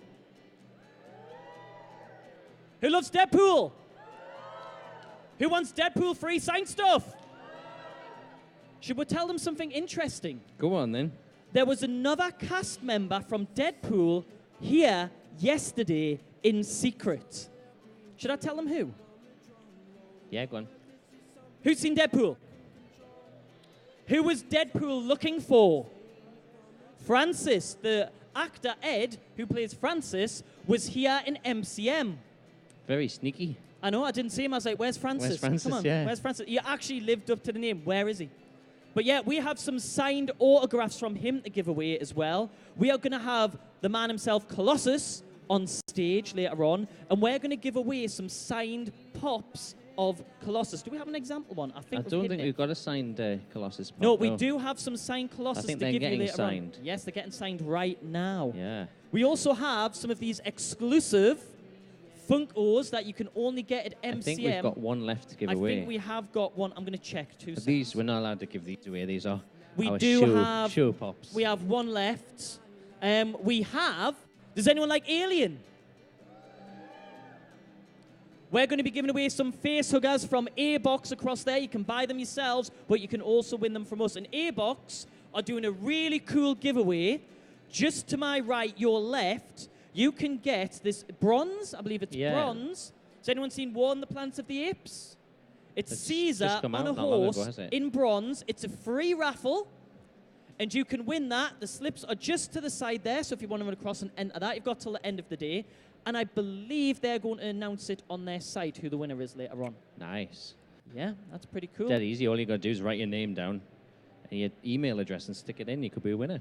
Yeah, we've got who wants some Mr. Beans? Who wants some swag? You do it. It doesn't matter. Oh, okay. Let me do it. Yeah, Okay. it seems to work. Who wants some swag? Are you sure? How sure are you? That got worse. Who wants a Mr. Come Bean? on. Choose one of Mr. Are you ready? Are you ready? Come on, Pond. You can do this. Come along, Pond. See what I did there? See what I did there? That was no good. Be quiet, Silk. You can have one as well. Anybody over here want one? See that? She caught it. There you are. You want one as well? Oops. Here we go. There you go. You ready? Sorry. I killed someone. I hit someone in the face. I'm sorry. Jeff. Because he wasn't nice to your costume. There you go. That's for you. My name is Jeff. I love that film. That's awesome. What are you doing? I'm throwing things at people. Are you insulting people? No, he's called Jeff. Ah. Where's Jeff gone? Jeff, give us a wave, Jeff. Wave to everyone. Everyone wave at Jeff. Hello. Hi. Jeff, you're now the most popular person here. Who loves Jeff? Woo! Yeah, that actually, you know was what? the biggest I'm Jeff. in one of those moods. Come here, Jeff. Come here. Oh, what? This is why you never wave at me. This is why you never get CJ to present the MYM Buzz stage. I only met him for 5 minutes yesterday, but how are you doing, Jeff? You all right? It's Jeff, ladies and gentlemen. Exclusive interview right now. Very quick. How are you doing? I'm doing good. Okay, that was brilliant. Thank you very much, Jeff. Off you go. So that was Jeff, ladies and gentlemen. That has actually been the most excited I've heard people today. Oh, no. You're terrible. I am terrible. Is there any other Jeffs in the building? Really? There's a few Jeffs there. It's Jeff Squad. Just one Jeff, the only Jeff. Jeff will be around Right. Comic-Con if you want autographs or anything like that. Can I mention another quick giveaway that we've got going on? Well, not we, but in our friends at Metalwork Productions. Is Jeff not doing a giveaway? No, I don't think so. My name is this Jeff. is not something we can advertise. Okay, fair enough. Yeah. So you may have noticed just behind CJ there, we've got some lovely Bumblebee and Optimus Prime metal figures there. Metalwork Productions are over down the bottom there, and you can win a 60 centimetre version of those characters. All you got to do is buy a raffle ticket for £2.50. Yep, £2.50. And they'll be drawn today. We're going to draw it here on the stage at around 4 o'clock, and you can win one of those awesome Metalwork Transformers. They've got all sorts, though. They've got all sorts. They've got Doctor Who things. They've got Sonic the Hedgehog. I've got a Sonic the Hedgehog. I got a K9. It's pretty cool. They are awesome. We actually did generally got these. He walked into my kitchen the other day and went, "What's that?" I want one. But he didn't use that voice. That'd be a bit weird. I'm quite comfy now. They've got a full-size war machine. Yeah, there's a metal. massive. It's like 7 foot tall. I would have hated to have been the one machine. who was responsible for bringing that in. He said we could have it if we could pick it up. We couldn't pick it up. No, couldn't pick it up. Couldn't pick it up. So. What else are we giving Oh, away? look, she's back. Oh, hi, Ray. Hi, Ray. Everyone say hi to Ray. This girl literally will not laugh at me, smile at me, say anything to me. She cries. She just cries. Every she's so time bad. Marcus speaks, she's like, "I love you, Marcus." Hi, Marcus. No. I speak, she's like, "Yeah, God, come on, just shut up, CJ." I think we might take your advice and shut you up right now. Fair enough. I will go. We're going to take a quick break. We'll be back very soon with Johnny Young Bosch. Are you ready? See you soon.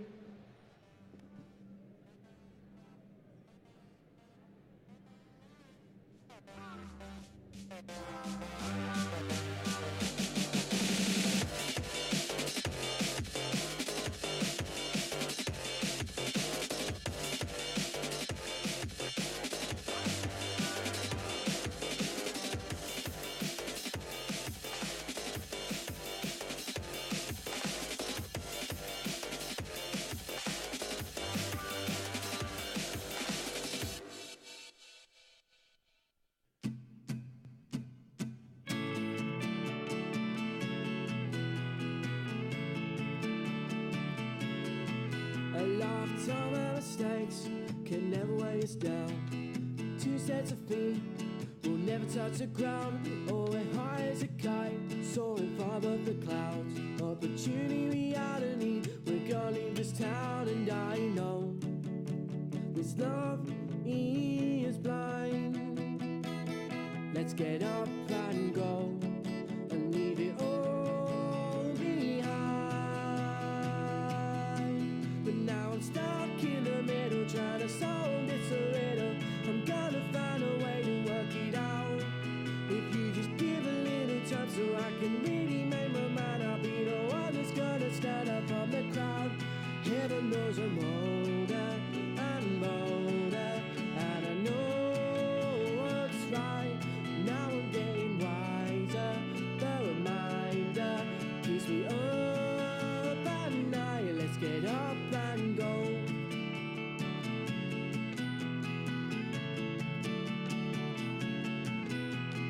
Makeups and breakups, highs and the lows, call outs and fallouts that everyone knows. Vintage white covers were mine. Hold on tight, babe, it's a hell of a ride. And I know this love feels right. Let's get up and go and leave it all behind. But now I'm stuck in the middle, trying to solve this riddle. I'm gonna find a way to work it out. If you just give a little time so I can really make my mind, I'll be the one that's gonna stand up from the crowd. Heaven knows I'm older and bolder, and I know what's right. Now I'm getting wiser, the reminder keeps me up at night. Let's get up and go.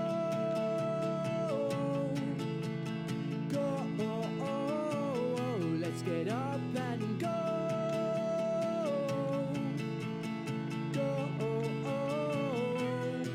But now I'm stuck in the middle, trying to solve this riddle. I'm gonna find a way to work it out.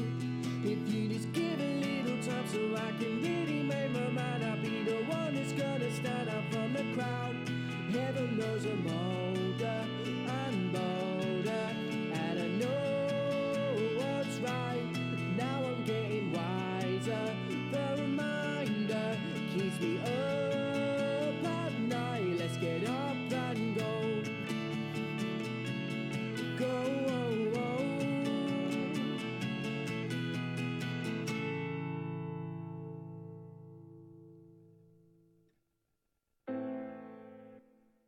I don't know how, I don't know where, I don't know what to do, and I'm looking for you.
don't know how.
Ladies and gentlemen, please welcome to the stage, Johnny Yong Bosch.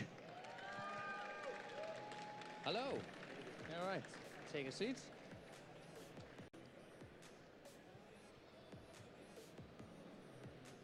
There should be one. There you go. Hi there. Whoa, it's loud. Hi there. Hello. Nice to have you here. How are What's you? in the bag? Nothing. They're just Okay. displays. Do you want one? No, it's all right. No? Okay, fair enough. Okay, so I've asked already, there are a lot of people who have a lot of questions for you, so we're going to just get a few out of the way and then we'll go straight to them. So if you do have a question, get ready, put your hand in the air when I ask. So first off, we'll do a little bit of a chat about Power Rangers, if that's all right. Sure. Yeah. You're trained in Shaolin Kung Fu, is that correct? Before Power Rangers, Yeah? yes. I studied Shaolin Kung Fu. That sort of helps you get the job. Well, then they were, at least in the paper for the audition, you had to be a martial artist or a dancer or a gymnast. Okay. And I was a martial artist that could do acrobatics, yeah. Nice. And I'm guessing it was, obviously, you're quite fit because of that ahead of schedule, but I'm guessing it's quite a draining job was doing a Power Ranger. I mean, well, I don't know. That's my favorite stuff to do, Okay. you know. So doing the action stuff is a lot of fun. It's the sitting around for hours before going to set that is exhausting. Yeah, well, you just get tired and you just want to go to sleep. And then anytime you start to fall asleep is when you got to go, and then you got to start doing your thing. And doing take after take after take, Exactly, and things yeah. don't go right as well. CJ wanted to ask this question. The other co-host, he's disappeared. Did you get to keep the suit? No. No, he was hoping he could borrow it. I didn't get to keep. They didn't give us anything. Well, they didn't let us have anything, but I mean, I have some things that you've acquired somehow. I've acquired some things. somehow from the series. I don't know if you guys have Planet Hollywood here, but Planet Hollywood is like, London. you have Hard Rock though, right? Hard Rock Cafe. Yeah. So it's Planet Hollywood. They don't really have them that much in the States either. There's a couple of them, but they are basically like a movie-themed kind of restaurant. So they have like movie memorabilia all over the place. And in Florida, they have my Black Ranger suit from the movie, but it's missing the medallion. Somehow. Which I have somehow acquired. We'll not get into how. But more recently, you've gotten into voice work. Yes. And we're the lead in Bleach. Yes. Any Bleach fans? Yeah? They're all tired right now. So how did the sort of transition from acting to voice come about?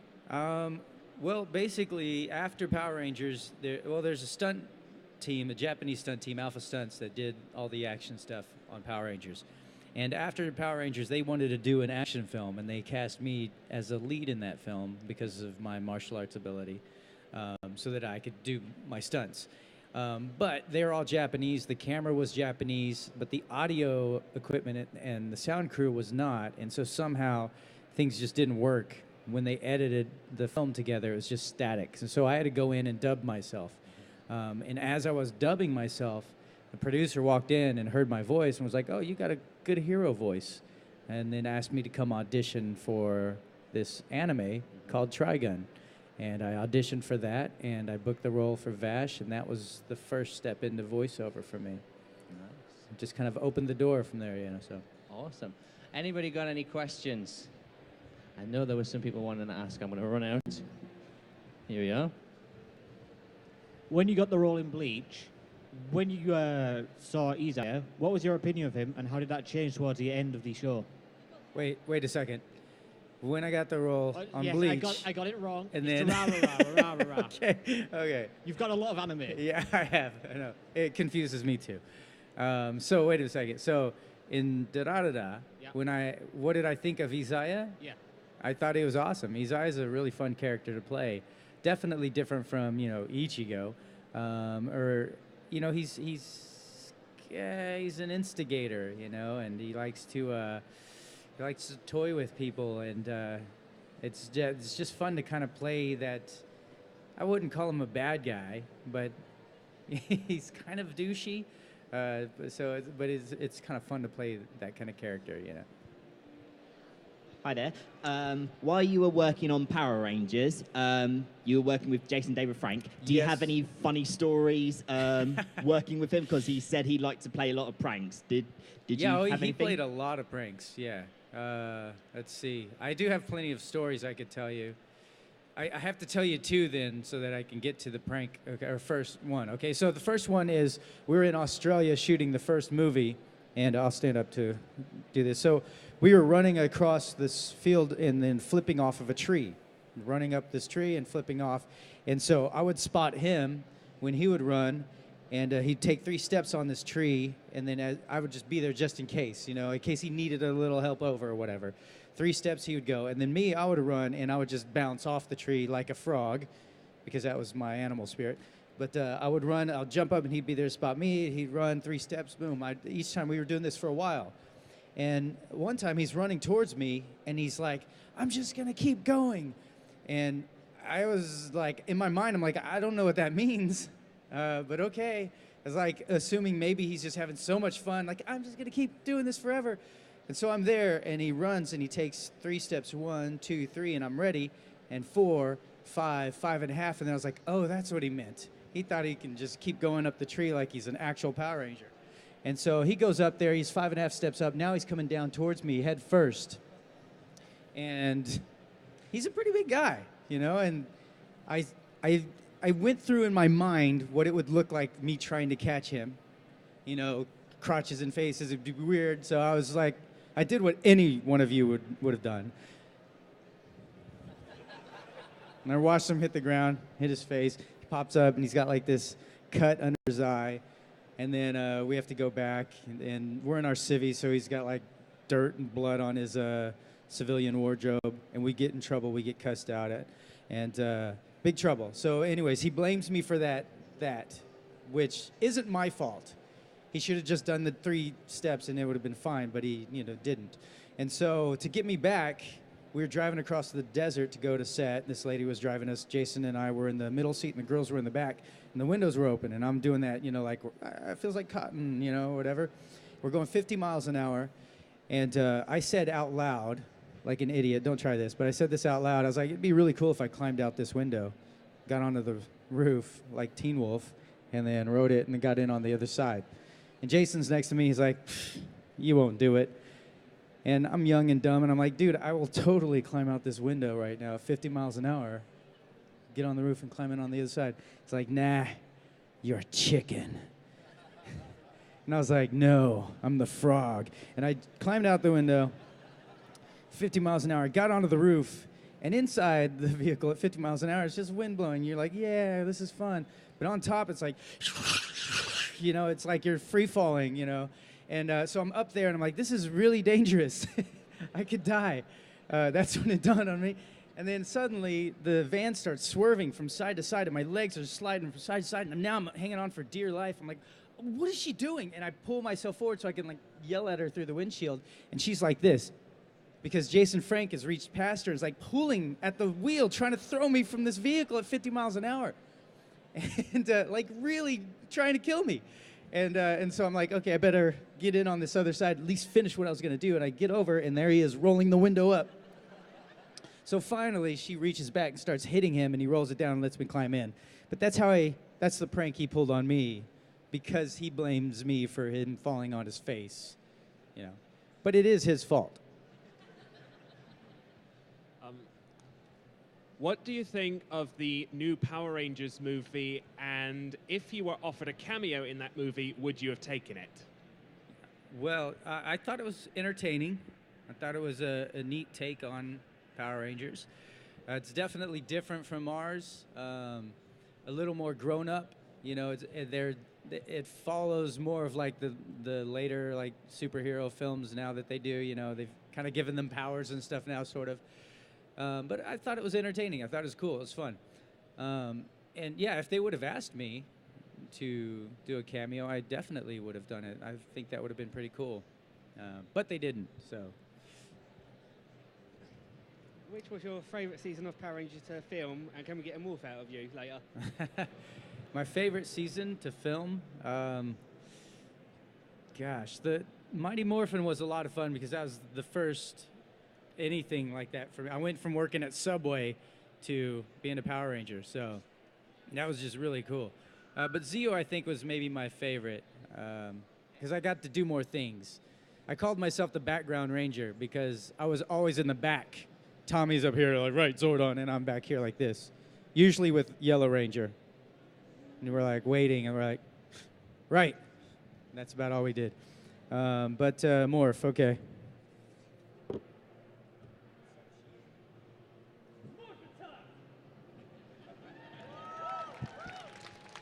There you go. Now you finished with iShine, are you going to carry on making music and release it by yourself, or? Yeah, so if you don't know, I have a band called iShine. I do have some download cards if you wanted to pick some up over at my table. But we are ending. We've been around for about 13 years, if you haven't heard of us. We've got close to 15 albums. Yeah, we're calling it quits as far as iShine. For various reasons, and I could go into details, but it's kind of pointless. But yes, I am continuing. In fact, Polo, who's the lead guitarist in my band, currently iShine, he's coming with me, and we're starting a whole new music project called Where Giants Fall. So we have some things up on Instagram right now, but we're recording a new album. So it's a whole new thing, and we'll be launching it, I think, at the end of the year or the beginning of next year. So, thank you.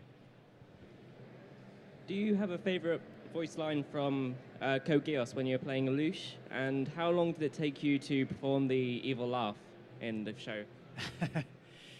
The laughs, I don't know. I just did them. I don't have a specific favorite line.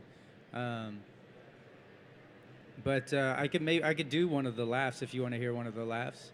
All right, so this one is, he's kind of going, this one's the one where he's going crazy and kind of emotionally disturbed, so I'll do that one, all right. It's really weird me doing it in front of all of you, though, without the animation. It's just like me sitting here on a couch with a microphone cackling. All right, here we go. You awake?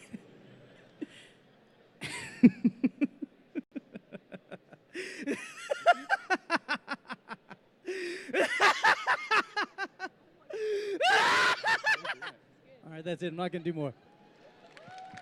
I would keep going, but it's starting to feel weird.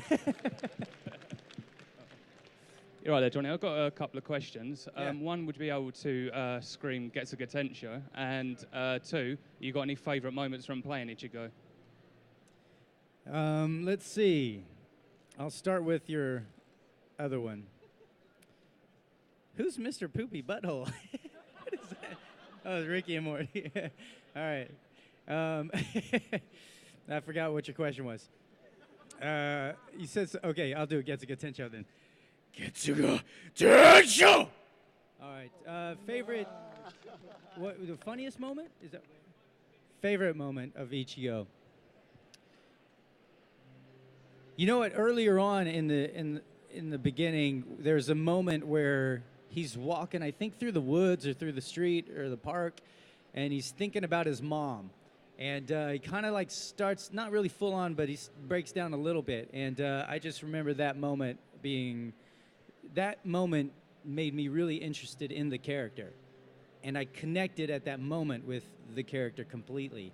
And that really kind of sold me on it. I was like, there's something more, even though they don't really go into it, you know, at all. I mean, they do in the manga, but not so much in the anime. You know, it was just, that was enough for me to be able to just kind of dial in to his emotion, you know. So, yeah. Who's your favorite character you voiced in anime? It's like choosing my favorite child. It's so difficult to do. Vash is one that's definitely a favorite. Lelouch, Izaya, Ichigo is one of my favorites. Anime specifically, because Nero is definitely one of my favorites from Devil May Cry 4. But that's because I got to go to Japan to do motion capture for it as well. Kiba and Wolf's Rain is another favorite of mine. Which is, you know, which is very interesting, is like I go all over the place, and Wolf's Rain is fairly popular here. But like not many other places, you know, unless it actually only in places where it actually rains, like Seattle or something, which is really weird. I find that odd, but interesting. But if you haven't seen that one, you should check it out because it's really cool. The music, the soundtrack is really good too. Okay, we're going to have to make this our last question. Hi, Johnny. Would you play Zero again in Code Geass? Will I return? Yeah, play. Yeah. You mean for the third season? Yes. If they ask me. But thank you. Yeah, sure, no problem. Thank you guys. I appreciate you guys being here. I hope that you've enjoyed your weekend. And thank you. Peace. Put your hands together for Johnny Yong Bosch.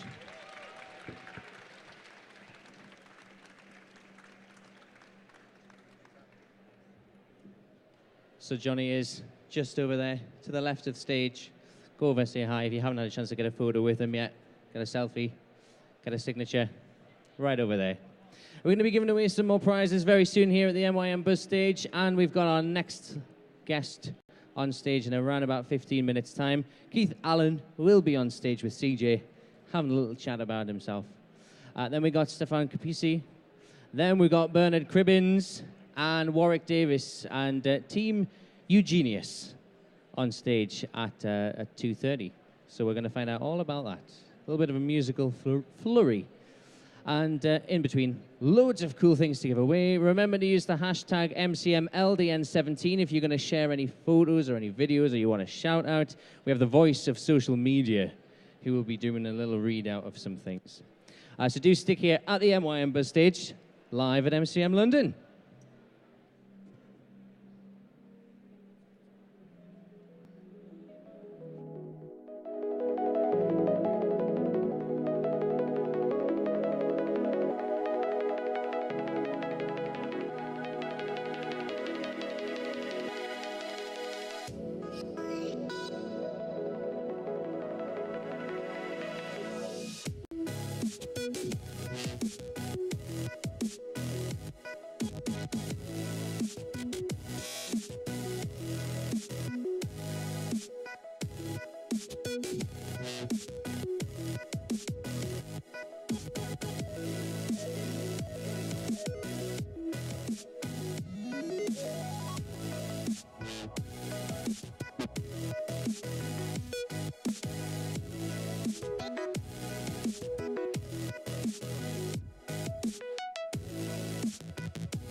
Here in the wake of dawn, I see you shine. When I feel that heartbeat, I fly so much higher, fly so much higher, fly so much higher, fly so much higher, sky lines and clouds are below us now, sky dive back down, oh, take my hand, don't let go, skyward bound.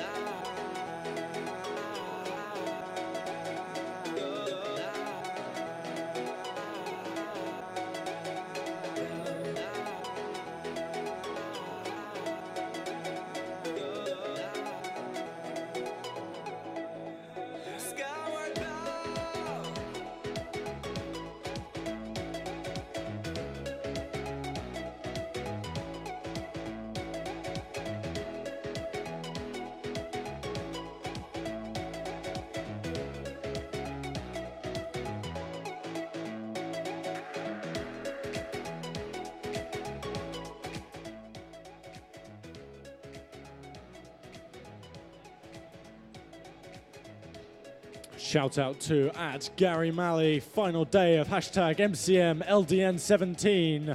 What an amazing event, and can't wait for next year. Hashtag Euro Cosplay, MCM Comic Con. If you would like a shout out at the MYM Buzz Stage, use the hashtag MCM LDN17 on Twitter, and we will try and give you a shout out throughout the day. For those of you just joining us, welcome to the MYM live stream. We are live on YouTube, Facebook, and Twitter. Coming up next, more giveaways, more swag, and an interview with Keith Allen. Stick around.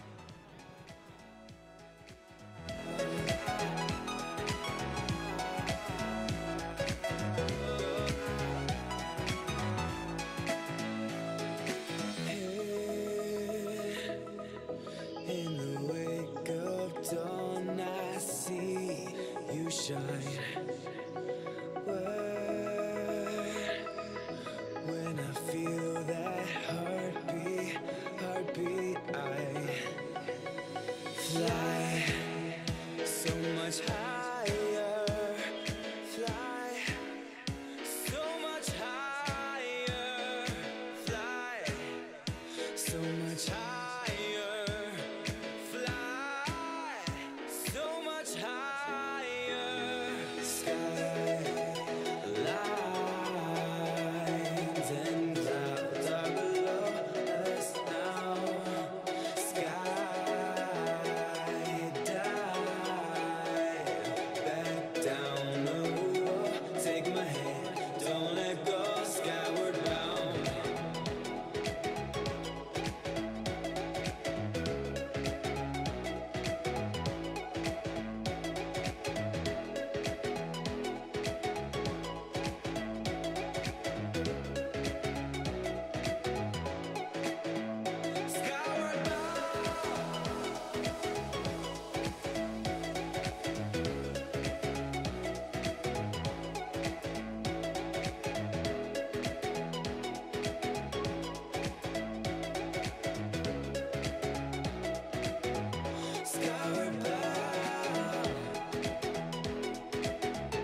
shout out to @CAltDell on Twitter. My legs are giving out, but still enjoying. #MCMLDN17 @XL London. If you would like a shout out at the MYM Buzz stage, please use the hashtag MCMLDN17 and we will get your tweets read out throughout the broadcast. He sure will.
Please welcome back to the stage the award-winning CJ and Marcus. That's right, I won Best Hair at Comic-Con 2010. You big us up. So you set us up to fail. You're laughing. I was the only attendee. It was in my garage, but I still won it, so that's all right. Self-judged. Self-judged. I won it, so award-winning. I got an award, actually, for best puns on this seat. Awarded by yourself again? Yes. What was the award? Well, should we tell them what our real award is? Well, no, because that's bragging. No, well, there might be. Do you want to find out what we People actually got an People award might for? label you as obnoxious. We might get more listeners. Viewers. Listeners? Think about it, Oh, Marcus. okay, I see. He I thought doesn't you meant even here. know what we won an award for. I do. I thought you were on about we'll draw more people in to the from the crowd. Yeah, well, we'll do that in a second. Right, We're going to okay. do some self-plugging quickly before anyone's Well, listening. You do. You go ahead. We have a radio show. Ooh, we don't listen to radio. No, we watch we YouTube. actually have- We have a YouTube channel anyway. No, no one watches YouTube. We actually have an award-winning geeky radio show. Ooh, I hear you say. No, I just don't care, do they? No, it is the biggest geeky radio show in the UK, and we just won 2 awards for it. We got a one for Best Entertainment Show, and we got one for our Facebook live streaming. The way we do it, you can do live votes and chat to us during the show, and we talk geeky stuff. We have geeky music, and usually I end up doing some sort of forfeit or something horrible. Eating those horrible flavored jelly beans on the radio. That was my highlight. We had a bag ready for him. We had a game called Tough Cut, where I play 1 second of audio from any movie that's ever existed. And somebody got it right. Supposed to be radio's toughest game show ever. And they got it after 3 weeks. And the deal was, if they got it right, I had to down a glass full of Bean Boozle. Now, in Bean Boozle, you get vomit, dog food, egg, grass clippings, toothpaste. And I poured it into the glass, and Marcus was on the other side of the studio, and he was nearly sick from the smell. Wasn't pleasant at And all. I downed this Bean Boozle live on the radio. And I did all right. You did all right. Then you had to run to the toilet. Then I had to actually just hear it on live on the radio. I've got to go, mate. No, I just spat it out in a bag next. So I was all right. Maybe at MCM Birmingham. We'll do some Bean Boozled. We'll do some Bean Boozled. Oh, no, I'm And you not can doing watch it live on YouTube and No, Facebook. please, no. We could play. Oh, that would be fun. We could play Tough Cut at MCM Birmingham. Right, you're all going to have to come to Birmingham now in November. Yeah, start planning your last-minute trips. I'm going to say this to the camera so I remember. CJ, remember to play a game at Birmingham. Also remember to watch this back tomorrow. We're on the wrong side again, aren't we? We are. I'm all right, though. I'll let it lie. CJ and Marcus, this is the voice of the MYM Buzz Stage. Oh, God, not this bloke again. You're right. More Mr. Beans need to be given away. Please give them away. Also, use the hashtag MCMLDN17, and we will read out your tweets. Okay, I'll do that now, and then you give out. I'll do the. Oh, did you not? Didn't mean me. I thought you meant I had to tweet it. No, you're next to the I beans. had to do the beans. Well, Who wants to win some beans? Marcus, what have I told you about the voice? Okay. Who wants to win some swag? You know what? I'll Nobody take is awake right now. I'm going I'll to try take them my for usual myself. right now. Oh, hi there. How you Hello. doing? You good? I Get love the your Groot T-shirt. on. What's it say? Get your Groot on. That sounds like you're advertising a voucher place. I'm not saying the name of it, but you get the idea. Hello, MCM London. Wow. You know what? People in the distance, I know you can hear my voice. I'm quite loud. No matter where you are, I want a cheer. Hello, MCM London. 10 better. points to Ravenclaw. Well done. Really? Right. Is that a Hufflepuff? Hufflepuff at the back one. Oh, Dang, Ravenclaw. ooh. I feel like we should do Harry Hill. We have Ravenclaw. We have Hufflepuff. Fight! Please don't. No? I think they're ready. Look, they're ready. They're like fisticuffs at the ready. You look a bit like Harry Hill. Minus that. So nice to me. It's lovely. I love this is the most gentle giving out of Mr. Beans we've ever done. Here you go. Have one of them. I've run out of Have one energy. them. One of them. I'm tired. You can't be. It's not even. Can I have a nap 1 on the o'clock. sofa No, again? you can't. I actually napped on there the other day. I had literally Marcus is presenting on stage, and the joke was I was going to close my eyes and have a nap. You actually I fell actually asleep. started falling asleep. Yeah. Sorry, Right. producer guy, I didn't say that. I'm a professional. It's not funny when you laugh at that. You're going to go, yes, you're a professional. Who wants some swag? Oh, you got some beans over there. If you want some swag, we're come over waking here. up a little you bit. can have something, because I was taking the mickey out of your awesome T-shirt. Here you go. Can you catch? There's one for you there. You'll just have to come all the way. Huh? What you walked over here for? Go along. There you go. They're There's being one for really you. polite today. I know, we need a bit more noise or we'll not give any more out. Who wants to some win swag?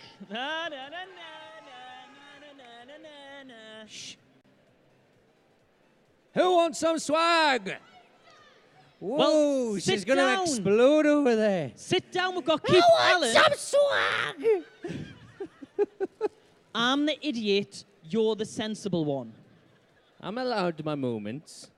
That was a moment, that's for sure.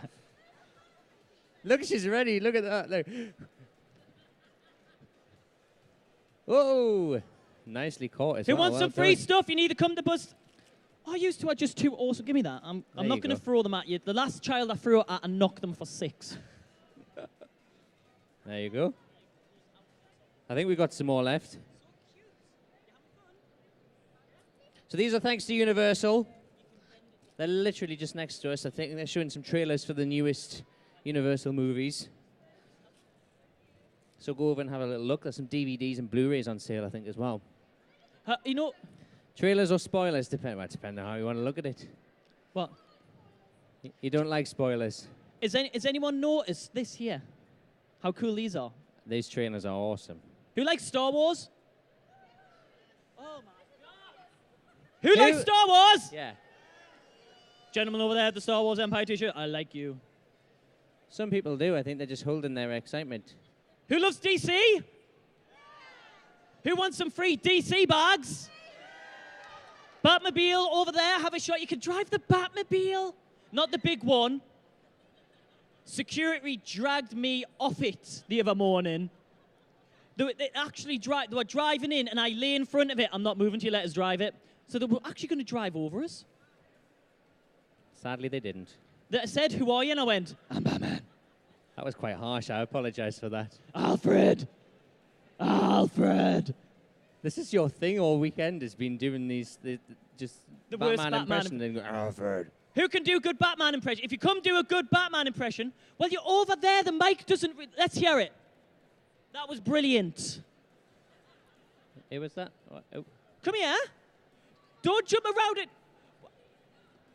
I don't... Well, wait 2 seconds. We're going to test something here. I'm off script. Who cares? I'm going. Let's see if I'm going to talk. Let's see if this runs. We're still going. Sorry that I've nearly knocked someone out, by the way. Right now. Okay. You say you can do a good Batman impression. Let's hear it. She's I don't know. She's going to do it. No, that was CJ. She's put a hand on her mouth and went. He doesn't even have anything over his mouth. It's the one bit that isn't covered. Oh, we're going to have a genuine shot. I want a big, I'm Batman.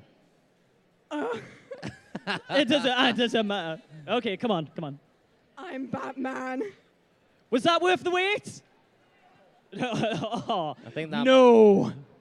I think she needs a round of applause anyway. That's what happens if you jump around waving your arms. I will embarrass you. Come on, then. Let's try the Don't let Hufflepuff down. I was a boy. Now I'm a bat.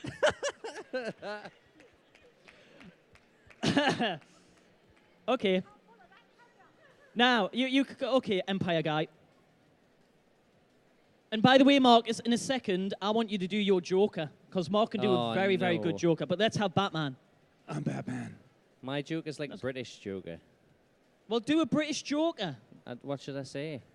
Whatever you want. I'm not your mom. You're an adult. I like... I don't know. Tell us what you had for breakfast. Well, for breakfast, I had beans on toast. It was rather delicious. Can't wait for the bubbles in the bath later.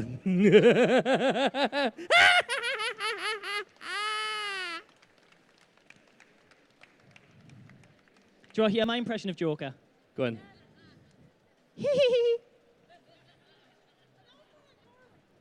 I can do a good Harley. Yes, you can. You say nothing right now about my Harley Quinn. Just want to know something really, really embarrassing before we start getting Keith Allen on the stage. I have dressed as Harley Quinn twice to Comic-Con. I was dead, was it 2 years ago? Has anyone played Batman Arkham Asylum in Arkham City before? Do you know the Harley Quinn outfit where she has to wear the corset, the tights, the skirt? I was dared to come to Comic-Con in the full outfit. And you know what? I didn't back down. I did the face makeup. I had to go out and buy a 25 quid wig, but I was not going to back down. And I did the full outfit. We did couples costuming. Yeah, he dressed as Joker. I dressed as Harley Quinn. It's like, are you two together? So, where's the proof? Where's the proof? It is somewhere hiding online. I've deleted every bit of evidence that I've ever existed. I'm pretty sure there are photographs by one of the many MCM photographers. Oh, yes. No. Yes. The internet does not forget. You And, can't say it's fake news. It's photo evidence. and on Thursday, it was my friend's birthday. They're actually in, is anyone, I'm not going to say, but there's a new outfit you can get from a certain clothing store where it's all felt and it's a bodysuit. I was convinced as a surprise to go to a bar just outside, walked all the way through the crowd in this Harley Quinn outfit, and I went, "You all right?" And she went, "Why are you wearing that?" I've traveled 6 hours, I got changed in the back of a car, and all I get is, "Really?" So that's the thanks I got. We always knew where you were, though, because all we heard was... Ring, ding, Yeah, ding they had from little the cat bells, so I'm like walking along, ding, ling, ling, ling. I was going to wear it today. I'm glad you didn't. I'm glad you didn't. But who wants some free stuff? Hi. Should we give away something else other than a bean? What, We've got something in, there's some things in that box. Oh, we've got... Oh! She's like, go in the box now! That's stuff we can give away. Yeah. You know what? I've just realised we've got Keith running late there. Oh, shall I go and find him? Yeah, you go find Keith. And you know what? Who wants to win some free Funko Pops? Let me try that again. If you want to win some free Funko Pops, you need to come to the buzz stage right now. And no, this area, not on the stage. This is my area. Mine. All of this area is the buzz stage. You need to come grab a seat at the buzz stage now, and I will give you some free swag. I would have got him to do the X Factor voice, but to be honest, he's gone. So he's went to go get Keith Allen from Robin Hood. Has anyone seen the new Kingsman film? He was in that as well. Who loves the new Kingsman film? Who loves the Kingsman? I love the Kingsman films. They're brilliant. So you've got 1 minute. Grab a seat, sit down. I'm going to give something away. What have I got? You've got a load of Funko Pop vinyls. Oh, you're back. I never left. But I'm going now. Goodbye. That's fine. Just put us off sync, you know. We've got certain things we've got to talk about and do, and he just comes along and just ruins it all. That's Marcus for you. Bye, Baldy. Oh, the look I got there. We're going to fall out. Right, let's have a look. Ooh. Nobody likes Marvel, do they? No, fair enough. What about Pride, Prejudice and Zombies? Did anyone see that film? You know what? I'm going to play a game again. I just like ad-libbing. Hi, you like? Do you like Pride, Prejudice and Zombies? Right, come here a second. Who else likes Pride, Prejudice and Zombies? Come here, Gravity Falls. Right, you can come here as well. Do you want to try and win one? Yeah, you come on. Right, I want you to stand here. I love being a pain. So just stand in front of me here. Now, to win this pop from Pride, Prejudice and Zombies, and look at the camera there. That's it. I'm going to embarrass you. Hi, Mum. How you doing? My mum's actually watching. Right, what we're going to do, because it's about zombies, I'm going to get you in a line here. And I want your best zombie impressions. And whoever does the best zombie impression, you guys will vote, and they will get the Funko Pop. Now, that sounds fair, doesn't it? Yeah. Now, if I think someone's the best, I'm just going to give them it. Because I'm the one for the microphone, you don't have a choice. I wouldn't do that, don't worry. You're going to struggle with that, aren't you? Oh, is that your teeth like? He's prepared. Why didn't you prepare? Well, it's a cool t-shirt, so I'll let you off. Okay, so, what's your name, sorry? Kimberly. Kimberly, let's see your best. Do you want the microphone to do it as well? I want to see your best zombie impression right now. Go for it. That looks like me on a Sunday morning. CJ, we need to go to con. But that was good. I like that. And your name, sir? John. John, let's see your best zombie impression. Mate, you're lovely, but I wasn't in for a snog. All right? You're suited and booted, mind. It's very nice. But at least I pulled this weekend. So, and sorry, your name? Izzy. Izzy, let's see your best zombie impression. At least they've all got good breath. I'll give you that. So, if you think number one should get the zombie prize, let's hear it. You go, girl! Work it!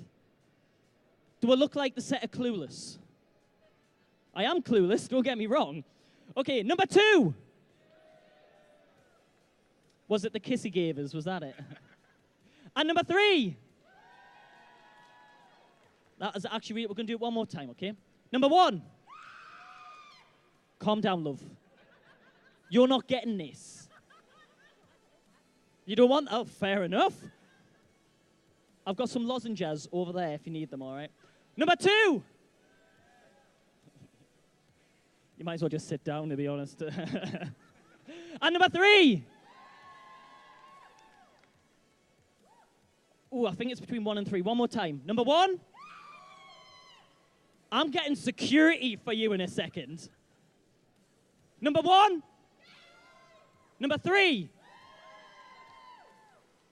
I think number 3 has got that, unfortunately. So number 3, there you go.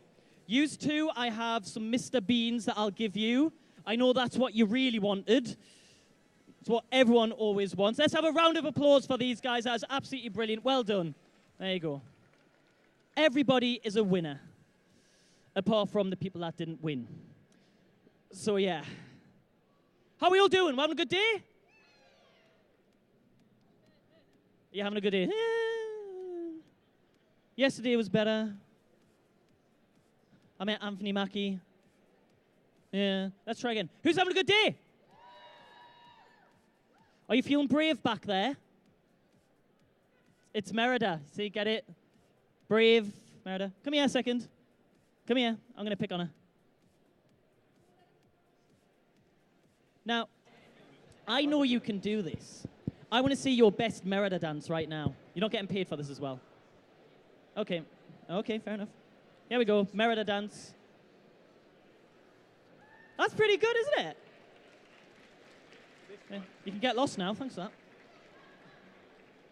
I do know that's all right. She's not going to be... Were you offended by that, my friend? Yeah. A little bit? No? Okay. How are we doing? Ladies and gentlemen, we regret to inform you that Keith Allen is unable to attend today's panel. This is due to other commitments.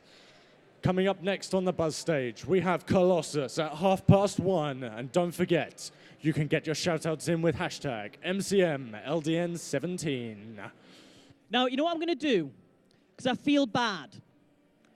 Who would like to win something signed from a cast member from Deadpool? So if you want to win something, in a few minutes, I'm going to come back on stage and give that away. So don't go anywhere, stay here.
Won't you come and rescue me?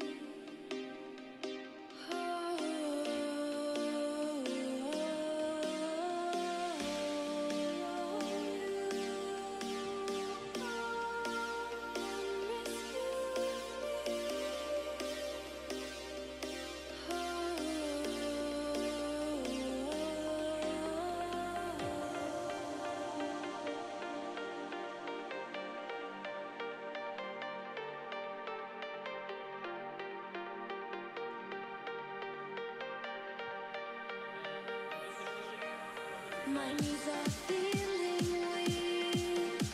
Your body's close to me. I want you to come to rescue me.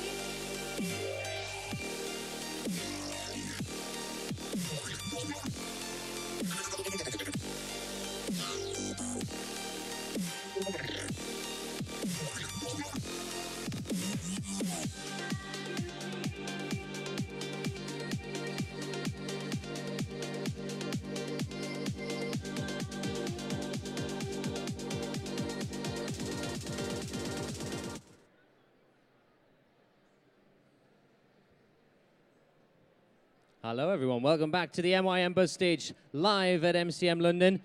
Are you having a good time? That was a nice, If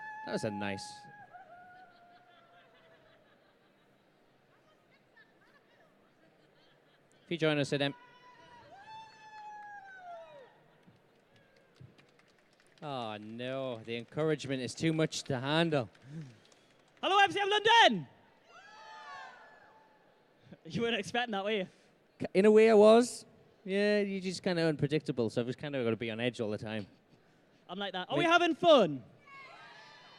Good to hear. Now, Stefan's coming up very, very soon, and we're going to do a giveaway. But also, who loves Pokemon? Let's try. Who loves Pokemon? Well, our sponsor for the MYM Buzz Stage this time around is the new Pokemon movie. Pokemon the movie I Choose You, which is a lovely retelling of the first series. I think Ash and Pikachu meeting for the first time and heading through their adventures. Shocking. Yeah, It's good. Shocking. It's very shockingly good from what I've heard. I've seen this trailer about 15 times now, and every time I get chills. They're multiplying. I knew. Wasn't quick enough. But so you know what? Oh. You know what? You're the one that I want. Because you chose... Who's going ooh there? You're really eager for this, aren't you? So the movie is out in cinemas on the 5th and 6th of November. Yep. Has anybody seen the trailer yet for it? No. Who would like to see the trailer right now? Yep. Yeah, let's have a little watch. Sorry. It doesn't spoil it much. So you're the last of the 4 young ones starting out on their journeys today. Being a second late for a train or even a Pokemon can be life-changing. Does that mean I go on my journey without a Pokemon? Well, there is another. This Pokemon is called Pikachu. Hi, Pikachu. My name's Ash Ketchum. You and I are gonna be best friends.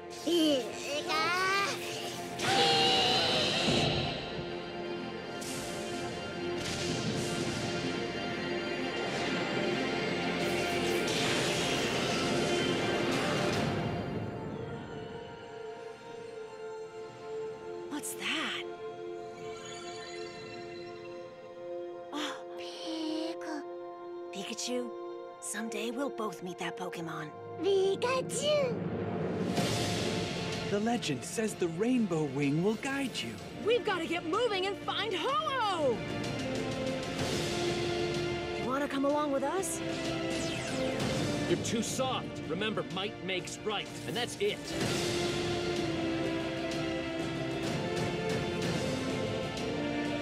Let's go, Pikachu! What's way out there? You never know until you go there. And as long as my buddy's with me, I can go anywhere.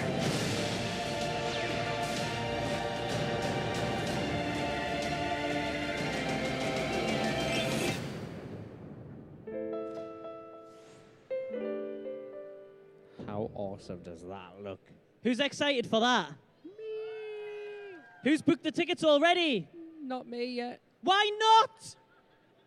It's going to sell out. I still need to book my tickets. I keep saying I'm going to book them after this next bit, and then I never do. My daughter is going to kill me if I don't get tickets. And she's tough. She's 10, but she could kick my backside easily. In all fairness, it doesn't take much to kick my backside. No. No. No. No. Who's excited for Deadpool? More important, who's excited for Stefan coming on stage? That's right. Who's excited? Come on. We're getting there. Stefan Kapicic. Yeah. Any Deadpool fans you want to come to the Buzz stage right now? We have Colossus himself coming on stage to talk about Deadpool, and I'm going to try and get some information out of him about Deadpool 2. Yes! You should try doing a lap around here. Honestly, it really helps get you really excited. Yeah, see what you can find out. Yeah. And then we've got Bernard Cribbins from Doctor Who. I'm gutted you've got that one. Sorry. He's lush. I'm looking forward to meeting him. I just want him to be my granddad. He is. Then at 2:30, Warwick Davis is on stage. Any Warwick Davis fans? Yeah. He's going to be here with the team behind his new musical that he's producing, Eugenius. Quite cool. Really fitting with today as well. So we'll find out a bit more about that at 2:30. Yep. Then we have someone called Andrew Scott. He was Moriarty In Sherlock, anyone heard of that? No, nobody's heard of him. No. I'm kidding. Everyone loves Sherlock. Who loves Sherlock? We've got some Sherlock fans there. Yeah, you want to stick around for that? He's going to be here. He's literally going to be sat there. His bottom will be pressed on the sofa right there. Wow. Yeah, I know. Very detailed. Then Patricia Tallman from Babylon 5 at 3:30. Any Babylon 5 fans? Yeah, Ray is. Ray's like, woohoo, yeah! Think of some questions, and you'll be able to ask them. Then at No 4 pressure. o'clock. 4 o'clock, Red Dwarf. Yeah. So we've got Chris Barry, we've got David Llewellyn, we've got Danny John Jules, and we've got Hattie Hayridge on stage talking Red Dwarf. And then you're ending finally, off. my final one, Wednesday 13 as well. He's going to be on If they're going to come stage. dressed like that. You'd suit that. I would. You'd need a wig and a hat and some better clothes. Oh, but right, other than okay. that, you'd be sorted. Thanks. Thanks. We're so nice to each other, aren't we? Thanks for that. What times? You know what? Who wants to win some signed Deadpool merchandise? No? I think I need to see more people at the buzz stage right now to win some signed Deadpool. Taking it too literal again. The seating area at the NYM buzz stage. Head over Security to the here. bus stage. Security to the bus stage. Honestly, it's Harry Potter lots. I'm just so excited. I know how the But apart from the keep them quiet. Slytherin, doesn't look too excited. Oh, there. got Slytherin. Oh, got Just Slytherin. walking around like proper all... Do we have a Is that Gryffindor anywhere? Tom Ridley. No. Ravenclaw. We're going to end up with a fight here. We really, really are. But who wants to win some signed Deadpool stuff? They sound like they want to win it now. They really do. Yeah. I'm giving people in the crowds around us 30 seconds to get to the buzz stage, get sat down, and you can win some signed Deadpool merchandise. But you've got to be sat down. Then we're going to give you a chance to win it before Stefan, who plays Colossus, will be on stage. You've now got 25 seconds because I can't shut up. I seem to talk a lot, and now you've got 20 seconds. Isn't that right, Marcus? That's right, yeah. You So just now- talk far too much. I just keep talking now. You've got 15 15? seconds to get here. Should I do a 10-second X Factor countdown? 10-second X Factor countdown starting now. 10, 9, 8, 7, 6, 5, 4, 3, 2, 1. Time's up. It's Right. time to win some swag. Yes. Now, what we're going to do, well, actually, I'm going to give him another little hint. Ooh. Because when Stefan is on stage, I want to give this away, which is a signed Colossus pop from the man himself. And we're going to be giving it away to someone during the panel.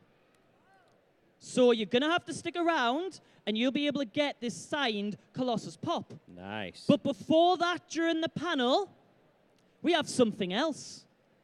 Now, we have something else. Ooh, I sounded X Factory there. What We a- have something else. Nice try, nice try. It's on this side, Marcus. Oh, it's on that side. It's on this side. Oh, hiding all the prizes in different locations. I was so going to can't try find and them. keep it. I was going to try and keep it. Now, who was Deadpool looking for? Tell me. Francis. Where's Francis? We have the man himself. Ed Screen was here. He snuck in. Signed photo from Francis himself. Nice. Now, Marcus, I want you to pick 3 people. Not 3 people. I'm going to get some more prizes. Oh, you're going to get more prizes. Oh, I'll pick Yeah. 3 people. Batgirl, because you've got a cool hat. And because you've been so noisy, you can come up. Ooh. Now, what we're going to Get do... another. Have we got, how many? We got Okay. 3. We got 3. We got 3. Right. Cool. Now, what I want to do, because I like to be a pain, I want you to do your best Deadpool impression saying, "Where's Francis?"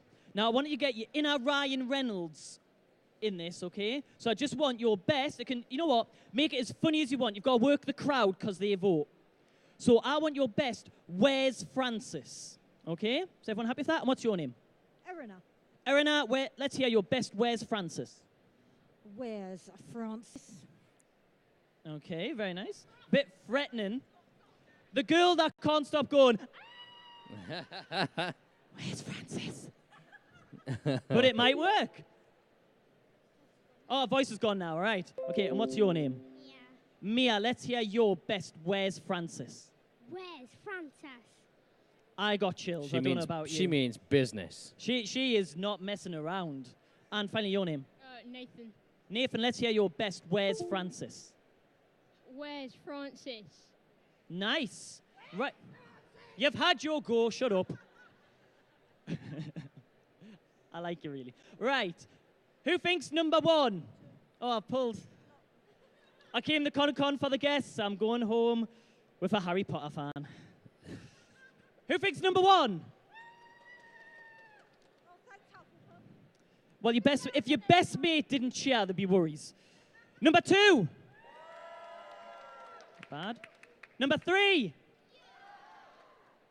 Number two. I'm sorry, guys. I think number two has it. Well done. You stay here. Don't worry, though. No, CJ. You know what? I have these for them. Oh, well, there we go, yeah, then. Courtesy of My Geek Box. There you go. There's a My Geek lovely Box little there. box of prizes. You never know what you're going to get in those boxes. Yeah, so... Go and give them a visit.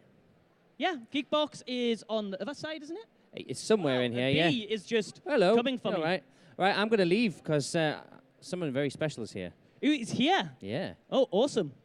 So, ladies and gentlemen, right now you need to come to the buzz stage because we have our next guest. Hi there. Please make your way. It's Stefan Kapicic. Hello, everyone. Hi, thank you for joining us. Thank you for having me. How have you been finding Comic-Con so far? Amazing.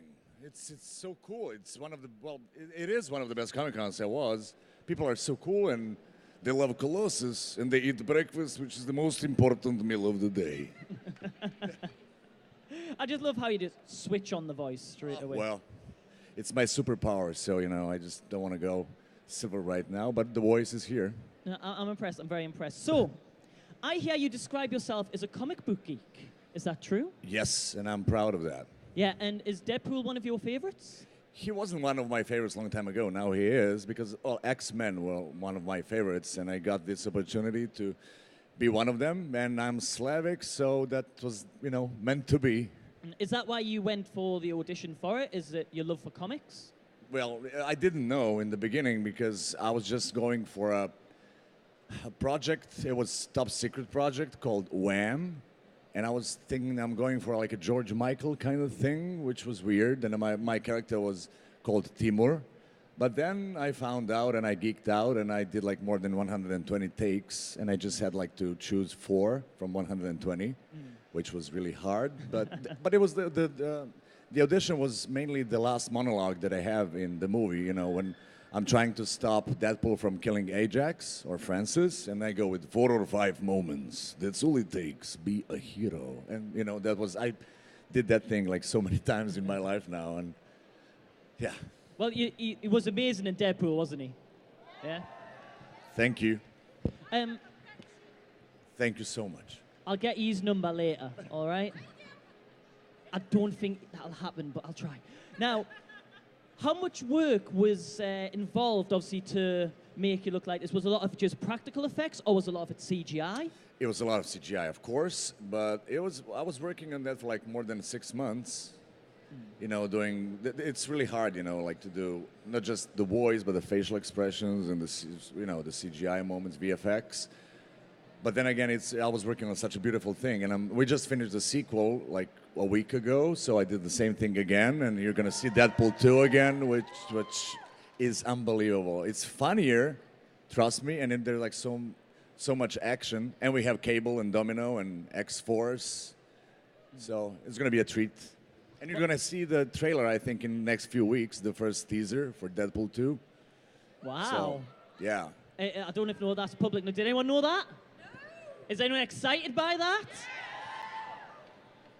I'm going to jump straight ahead here. What can you actually tell us about Deadpool 2? As I said, it's going to be, funnier and everything. We have Josh Brolin playing the Cable, and that guy is amazing. Ryan is better than ever. He was perfect in the first one, but in this one he's going level up. We will see why. And well, I would like to say so many things, but unfortunately there is that like legendary thing called NDA, and I don't want to lose my job. But I would love to share. But you know, it's worth waiting, just a little bit more, and you know, it's coming. And then we are doing the X-Force right after that, as a movie for itself, like a new franchise, like X-Men Gone Bad, R-rated. Now, when you got the role of Colossus, did you know there was potential for you to come back, or was it just like a one-time deal? No, well, we had like agreement, you know, in case it goes good, because we didn't know what's going to happen. You know, Fox didn't know how people will react for Deadpool, but now with all this success that we had and becoming like the highest grossing R-rated movie of all time, now I think we're going to see a lot of Deadpool. And thank you guys for being a part of this amazing road. It's beautiful.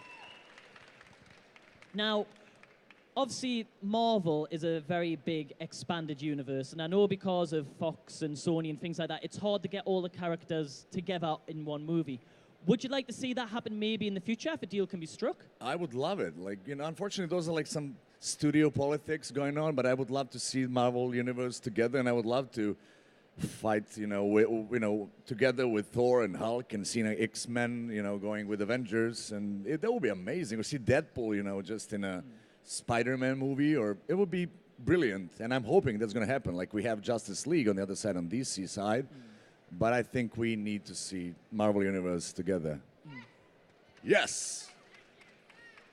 So which Avenger do you think Colossus would work the best with? Or is the Avenger that you personally would like to have with you on Captain screen? America. Captain America. Because they have like the language, please. You know, they just don't like people to curse. They're very old-fashioned in that sense, aren't they? Like old-school superheroes. I can just picture it now. Colossus and Captain America just sat there shaking their heads and tutting to Tony Stark going on a rant. Dead. Well, we need to I think we need to get that tweeted out. Colossus and Cap just telling everyone off. That would be awesome, definitely. Now, would you like to see an Avengers versus the X-Men? I would love it. I would go directly against Hulk. That would be a good fight, though. Who would win, though? Colossus. Who would win? Colossus. Who thinks Hulk?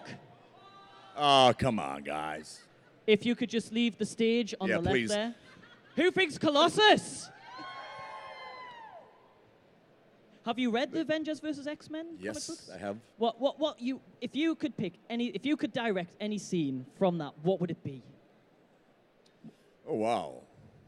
You're in charge. What do you want to happen? I would change a lot of things, you know. Well, I don't know. Which scene? Which More would Colossus? you? Which would you? I think we just need Colossus all the way through. Yeah, just like, Colossus by himself, all the way. Maybe just change it where they all sit round a meal and just go, you know what, guys, let's just stop fighting. You know, Thanos is round the corner. He's about to come beat us up. Can we just finish our dessert, have some ice cream? No, finish the breakfast. Yeah, the breakfast, yeah. Breakfast is the most important meal of the day. Yes, and protein bar, good for bones. How are you meant to keep your composure when you're sat here and he's doing that? Well, talking about keeping composure, actually, Ryan Reynolds is kind of infamous for improv. And if you've ever seen the bloopers for Deadpool, has anyone ever seen the bloopers for Deadpool?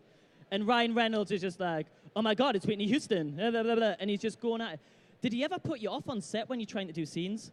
Well, he's an incredible guy, and, you know, he is Deadpool. He is, like, personally Deadpool. Wade Wilson is Ryan Reynolds, and working with him is so beautiful, especially because you don't know what to expect. Like, you never know what to expect from Deadpool in the movie.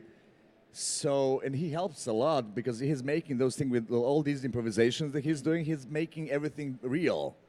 So you just need to be ready to react on his improvisation, and that's the beauty of this movie, because it's mainly made from those things. You know, like 30% of the lines in the first part were just made on the set, just coming from his set, you know. And right now we're like getting into the post-production, so I'm still working with him on like doing the VFX and everything else. But I don't know what I'm gonna expect. I have my lines and everything else, but everything can change, and it's changing in a positive way always.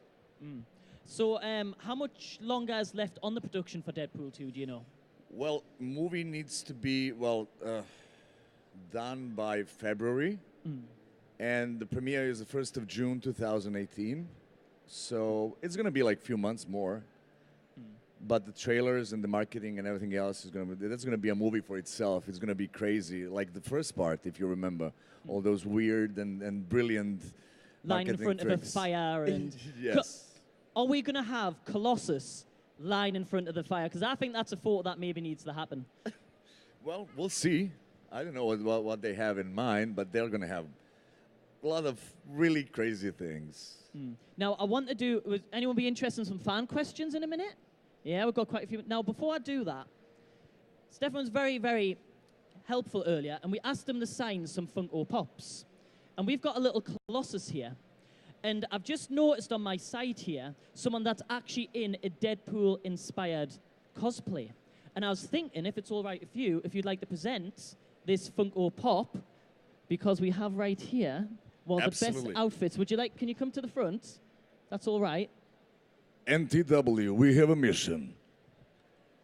And I just thought this was absolutely amazing outfit. And you got the hair, the eyes, the makeup. And I thought, round of applause. How awesome is this outfit, by the way? This is amazing. She made it all herself as well. Would you like to introduce yourself? Sorry? Oh, hi, I'm Fen. I'm Little Blue Cosplay. I spend pretty much all of my time with a sewing machine and doing stuff like this. That is absolutely this is amazing, guys. amazing. Like, this is NTW. So, would you like to It's give perfect. the honors, the pass Yes, over of there? course, please. Yes, of course. Yep. Of course. Ladies and gentlemen, let's hear a big round of applause. That is just absolutely amazing.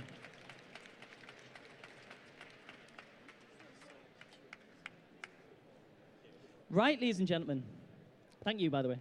And thank you for that. Always. Let's have some fan questions. Who would like to ask some questions? Right, okay, here we go. Hello, Rick. How are we doing? Right, what is your question, please? I think there should be a section where Deadpool should take Colossus speed dating to get a girlfriend. That would be interesting, but Colossus is in love with Kitty Pryde. So, and Colossus is not a cheater. Do you think Colossus would Language, use please. a chat-up line? What would you think would be the best Colossus chat-up line? I don't know, what do you think? See, I put you on the spot now. You Yeah, put I me know. on the spot. It's called tennis. I'm going to think about this, and I'm going to get back to you. Have a think. If anyone thinks they know a good Colossus chat-up line, let's have a know. I'm going to think. Right, question over here. I'm going to quickly run along. If you had to pick one other character from the Marvel Universe to be, which one would you, to act, which one would you pick? Wow. Well, I love Punisher, but because I'm Slavic, you know, I think I would play a villain. I would play Kraven the Hunter, trying to hunt Spider-Man. That would be kind of interesting, don't you think? See? Awesome. Brilliant question there. Any other fan question? Oh, well, seeing I'm sat right next to you there. Go for it. Are there any lines you improvise in the first movie, or you're going to improvise in the second movie, per se? Yes, of course, especially the thing, if you remember when Gina Carano or Angel Dust gets, you know, kind of naked, you know, so I go like, no. So we had, like, Ryan had so many crazy ideas going from, like, your boo, something like that, but it was so many crazy improvisations, but unfortunately we couldn't go, you know, with, like, bad words, because that's not something that Colossus does. So we went with this one that we have now. Awesome. Any other fan question? Oh, I'm in the right place. I don't know why I keep getting up. Here we go. Hello. Hello. In February, I think, or March, we're going to see the New Mutants with Anya Taylor-Joy playing Magic. My sister, Yeah, Ileana. My question was, have you worked together? Have you spoke Not together? yet, but I'm hoping to see her, because the New Mutants are in the same timeline as Deadpool. So we're close. And Anya is a beautiful actress, and I'm really happy that she's doing that role, because she's perfect like a comic book Magique. Would you be tempted for, like, you know how you have Easter eggs at the end? Maybe just appear in a little Easter egg and just use two? So would you be interested in doing, like, a little sneaky scene that added at the end of the film? I would love it. If they call me out, I would. Fun We have question here. Ivan there. Are they planning on making a Colossus movie? Well, not yet, but well, there's going to be so much of Colossus that it's going to be almost like his own movie in the future, and I'm hoping. Any other fan questions? Oh, got some at the back there. I'll jump to you, and then I'm going to come see you. Okay, what is your question there? Which character would you like to work with that's not part of Marvel? Which character would you like to work with that isn't from Marvel? Oh, with Batman? What's your best Batman impression, come to think of it? Well, I don't want to go there. Fair enough. Okay, question Thank here. you. Out of all the Might be a X-Men worse storylines, nightmare, what was your something like that. Out of all the X-Men storylines, what was your favorite?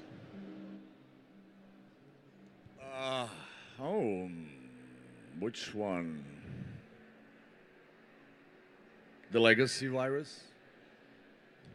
But I love so many of those. Like Colossus becoming an unstoppable Colossus. There's so many of the beautiful things.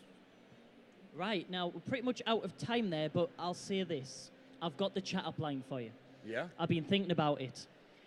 If we don't have breakfast with you, it'll be a colossal mistake. Wow. Wow, guys. And you know what else will be a colossal mistake? If you don't go check out this guy at his booth and get some autographs and photos with him as well. As you can see, he's absolutely amazing. Let's hear it from him. Stefan! You guys, thank you so much. You're so amazing. We can do better. Thank you for Come having on. me.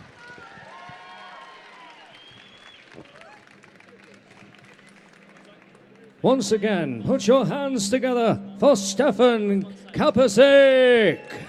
Thank you.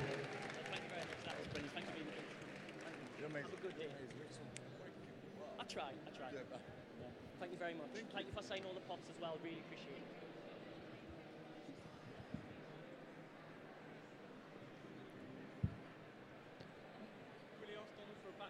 Don't go anywhere. Bernard Cribbins is here in 15 minutes. And before that, we are giving away some more swag.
Yeah. Hello, everyone. Hello. Hello. I was very nicely given some sweets for that one. Oh, So I'm just going lovely. to sit and chew. They're really chewy sweets, and I'm trying to chew them as fast as I can. That was quite fun, that, wasn't it? Isn't he amazing? Yeah. I'm looking forward to seeing him in Deadpool 2. See what I'm still trying to chew. moral stories he tries to pass off on Deadpool, trying to straighten them out. I do like the improv in Deadpool. Like, all of it is just kind of quick-witted and fast and fun. And it must be tough if you haven't done much improv before. Oh, with It's Ryan try- Reynolds, you don't have a choice. Yeah. Gotta Now, get used to it. I'm just looking at the time. Yes. And we have Bernard Cribbins on at 2 o'clock. Now, are there any Doctor Who fans? I'll try that again. Do you know what I wanted to shout there, but I'm not going. I'm going to say, "Who do you love?" Yeah, it worked. It worked. Still works. It works. Who'd you love? Let's try it this time. We'll say Bernard Cribbins, eh? Who'd you love? A lot of that sound. Bernard Cribbins. Bernard Cribbins. It reminds us of that Russian singer. Has anyone seen that video before? I love it.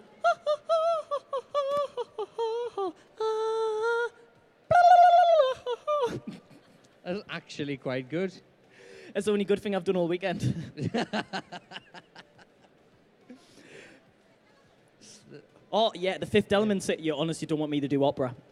I was trained by Charlotte Church. Yeah, she literally got in a locomotive and just ran us down. Do you get that? You got that joke. You know, because you laugh so much, you can have a prize. All right, there we go. Told you, you laugh at my jokes, you get stuff. It's bad, but it's funny. It's bad, it's so bad. But I laughed. I don't know what that says about you. I know what it says about me.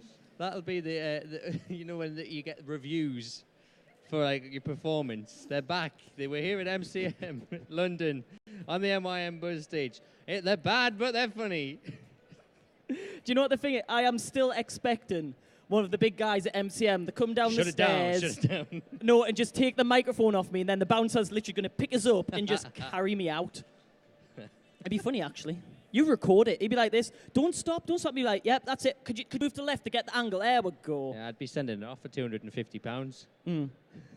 Shall we talk about some of the awesome stuff we have on stage right now? Yes, let's do that. Now this, I love this. Just the one shoe. Just the one shoe. The other shoe is available in at the the box, I think. stand. Oh, it's in the box. I don't alright. know. I thought you could just buy one shoe Oh, and then yeah. get the other one another time. Right, okay. No, you do get both shoes. You can mix This, and match. Pozu, and what they do is they actually make these ethically. So they're made in Portugal. They're all made green and everything like that. They've done such a good job. LucasArts, it's an official product from LucasArts. That's awesome. And they've got, and they were telling us, they use like coconut stuff on the inside, and they're really soft on the inside, and they've actually had people put them on and get rid of the other trainers. Seriously, put your finger in that. Yep, like have a shot. Have a feel inside the shoe. It is super comfy. Ooh, that's nice. They are so nice, and they're just in the stand. I think it's Squidgy. 1,010, I believe it is, but they are absolutely 10, lovely. 11. 10, 11, that's it. So they have all sorts. They have like a Red Rebellion one. They have Ray ones. They have Poor ones, and it's officially licensed by LucasArts. They've also got Chewy boots. Are they Ugg boots? Furry Ugg boots like Chewbacca? Well, like those, yeah. Other boots are available. It says in here, vegan Wookiee boots. So if you're vegan, you can eat these Now, I've shoes. never known a vegan Wookiee, but hey. A perfect complement to every Chewbacca outfit. Or possibly more snazzy with a pair of skinny jeans. There you go. Boots in faux fur, and built-in shock-absorbing coconut fiber foot mattress and a Coconut, there you highly go. flexible natural rubber sole. They are really cool. We're actually getting ourselves a pair. But we've actually discussed, I'm saying I'm going to get the BB-8s, which means he has to get the Red Rebellion ones because we can't have the same ones. I like the Resistance ones in red. They're Yeah, nice. I like the BB-8 ones. I think, do you know what I've just realised? I'm wearing my David Tennant trainers. And I'm not even going to get to meet Bernard Cribbins. Aww. Oh. Aww. They don't care, do they? Marcus gets to meet him, though. We all... Oh, thanks. We all get to meet him. Yeah, he's going to be up here soon. That is true. You know what? Who fancies some... You go on, you say it. You do the X Factor voice. Who wants some swag? Only this half do. Do you want some swag? Get some swag out of the box. I have. Really helps getting into the voice if I do this all the time. Hello, Frowny McFrownface. I think you should try the X Factor voice saying, like, good afternoon, MCM London, and see how big a cheer we get. Good afternoon, MCM London. No, I want to hear it better than that, guys. One more time. Good afternoon, MCM London. It's only a matter of time before I get sued by Peter Dixon. You won't get much off you. I've seen your wallet. True, yeah. Who wants a Mr. Bean? Oh. Do you really want a Mr. Bean? Professor Trelawney. Can you catch Do you them? want a Mr. Bean? No. You can use your magic and You hover can. one over. Well, if you can catch, you get the Did bean. you foresee that you were going to get a Mr. Bean? They're gonna, You seen are you ready? Professor Trelawney over here? What? Who? Professor Trelawney. Oh. So cool. Watch people's heads. Are you That's ready? fine. Here you go. One for you, Wow. because I nearly landed on your head. Wow. Do you know what I love about that? They're like both, I can catch, and they both miss. Both. That's good. There you go. Oh, you actually caught that. Well done. You know what? Wait there. Let's find something out. Who likes Star Wars? No, let's try that. Who likes Star Wars? You don't even know I've got this. Who wants to get some Star Wars swag? I think I do. If you throw him around like that, he's going to get hurt. You know, can you come out? Can you bring him out? Do we have... Who else? Who wants to try and win something? Win something, win something. I'm trying to give everyone... Go on, gentleman at the back there.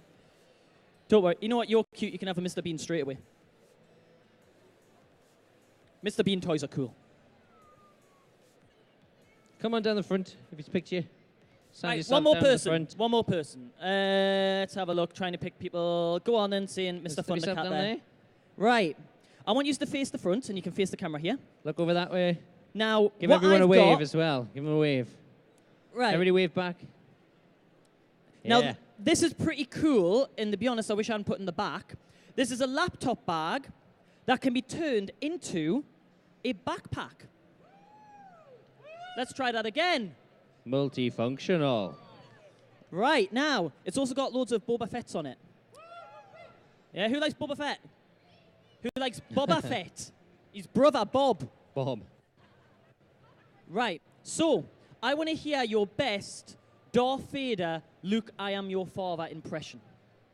Okay, I'm not making this easy. Okay, you ready? Luke, I am your father. That's pretty good. I like that. Okay, and let's hear your one. He's gearing up for this. He's like, come on, I've got this. I got this. Right. All right. Are ready? Luke, I am your father. Impressive. I like it. And finally, can we hear your best Luke, I am your father? Luke, I am your father. I think that's better than the original. Okay, now you guys are going to decide. Who thinks number one? Okay. A little round of applause. Your friends and family supported you. That's all that matters. Okay. Number two. Nice bit of cheering. Wait there, 2 seconds. Number three. I kind of saw that coming. You, sir, that is your prize. And how good does he look as Captain America as well? And you know what, guys? Because he's joined in, you can have a Mr. Bean as well. But well done. Huge round of applause for the three of them there. Good stuff. That prize was, I believe, from Marvel, yeah? Come direct from Marvel. There you go. Come, Mr. Bean. Well done, Where good you going? job. I've got a prize for you. What you've always wanted, a bendy Mr. Bean. Go home, tell your friends, tell your family. You Give can him grab a another seat, round of guys. Thank you very applause. much. Go on, you can head back there. Right, go on then. Well done. Can't say no to Cap. Look, I am your father. Imagine Star Wars redubbed with 5-year-olds doing it. What, a bit like that sweet advert when they're all at the train station? Yeah. Oh, they're fantastic. They're delicious. Do you know, if we have time later, can we put a clip from, we won't be able to, will we? Do you know what we should have? We should put a request in for the guys who are reading Ian Dosha's The Force Doth Awaken, and they do it in high-pitched voices. Yeah, we should try and reenact a Star Wars scene, but with kid voices. Huh? Use the Force, Luke! Use it! When 900 years old you reach look so good, you will not. Imagine. What would R2D2 be? Can't it be ultrasonic? It would be that high. Or maybe R2D2 could just have like a very posh English accent. Beep, beep, bop, bop, bop, beep. Someone give me a script, honestly. You would probably just set it alight and throw it in the bin. You still wouldn't use it. Do you know, I feel like The Last Jedi needs this to happen. Just a director's... If anyone knows LucasArts, tell them we are available to do a director's commentary of The Force Awakens, pretending to be little kids' voices. I'm part of the Resistance. Take my hand, Ray. It could work. No? Oh, you're killing me. Who wants to say Bernard Cribbins? Let's try that again. Oh, go on. X Factor voice. Who's looking forward to meeting Bernard Cribbins? Who has any questions they might like to ask him? Some people, yeah. Anybody got any questions? I might come into the crowd a little bit later on in the Can I chat. ask a question? Me, personally? Can I ask him a question? Oh, you can ask him a question, yeah. You're not going to let us, are you? Of course I will. Oh, I don't actually have a question. I was just Well, going to say you'll have to think of one then, won't I'm you? going to think of one as well. And then we have Warwick Davis. Oh, he'll know people from LucasArts. There you go. There's your There's your way in. I'm just going to literally muscle my way into an interview and just go, all right, Warwick, so I've got an idea. Do you think that'll work? Possibly. Well, he's here to talk about his new musical that he's producing, so maybe we could do a Star Wars musical. Star Wars the musical. Oh, look, is that a moon? No, it's a ship. Space station. It's a ship. Do it for... Yeah, I don't think we've got the budget. But, you know. We can always try. We can sort something out. We'll sort them out. Who loves Sherlock? A few people there. Yeah. We have Andrew Scott from Sherlock, James Bond as well. Anyone love James Bond? I love Some James Bond Bond. fans. Patricia Tallman from Babylon 5 is here at 3:30. Oh, am I doing the next one? Yeah. Anyone love Red Dwarf? We have pretty much all of the cast from Red Dwarf on the sofa. It's going to be a squeeze, actually. They're going to be very cozy. We'll manage it. And then you've got Wednesday 13 at 4:45. I have, and that's going to be our last interview of the day. It is. But in between all of that, we're going to keep on doing some giveaways, having a bit of fun up here. The Hogwarts students are in the overload over it. Yeah, we've got a whole load of Funko Pops to give away. We have these awesome DC bags, which you can actually get from the remote control Batmobile, just to my right, your left there. And we have more Mr. Beans. Yeah. What? A-Box have given us some lovely, well, I say lovely, really nice way to describe them. Face huggers. Anyone lovely, love lovely Alien? face huggers. You love Alien? How old are you? 10. And you've seen Alien? She's like, I'm pretending You not just to like now. the look of them. Do you just cuddle up to it at night? You just have it on your face when you're sleeping. That'll be brilliant. Yeah? That would be They're the creepiest scary, face them. mask in the world. Just one of them. Just Imagine waking up next to you at the half and you just have the face hugger on the face. I love you so much, my chest is bursting. Who laughed? Be honest. It was Really? Ravenclaw again. That was really bad. There are also some other giveaways happening that we're not directly doing right now, but just behind this area of seating, you can see the producing booth. There's a lovely little monitor over there with a lovely statue next to it, and it is from A-Box. It is Caesar from War of the Planet of the Apes on horseback. It's a lovely bronze statue. I'm guessing it's worth quite a bit, and you could win that. All you need to do is fill in a card, write your details down, stick it in the box, and they'll do a draw. Yep. So Bernard Cribbins will be here very, very soon. Come on, Bernard Cribbins! They just need a little bit of a nudge. Bernard Cribbins! We'll be back soon.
Ladies and gentlemen, Bernard Cribbins.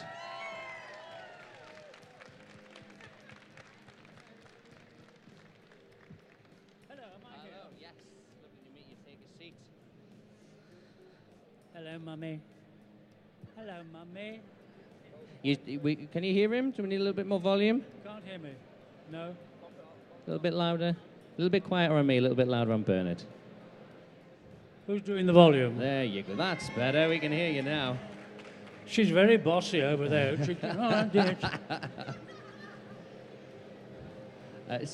Bernard, it is lovely to meet you. You know your head's shining, don't you? Oh, thanks. I've had enough of CJ saying that. Have you got any sunglasses, anybody? Keep getting I'm going to have to wear a box or a bag on my head now. Well, put a bag on my head. Yes, what are we doing here then? Can you tell me? Whatever you want. No, I thought we'd have a little chat about, because most people nowadays will know you as Wilfred. Yes. Wilfred Mott from Doctor Who. Any Doctor Who fans? Yeah. More specifically, any Wilf fans? That's 4, 5, 6. Yes, he was a very nice gentleman to play. I mean, he was very sympathetic. He was also tough, and he was a nice old man, wasn't he? He was. Yeah. It was nice because originally he was only meant to make that one cameo in that Christmas episode, I believe. Is that That's right, yes. He was just a news agent, and then sadly the guy playing Catherine's father died, and they wanted a male figure in the household, and the producer, whose name escapes me totally at the moment, said, what about, oh yeah, good idea, and I went, you know. I was very, very happy doing all those lovely episodes, yeah. It was good. And the rest was history. Yeah.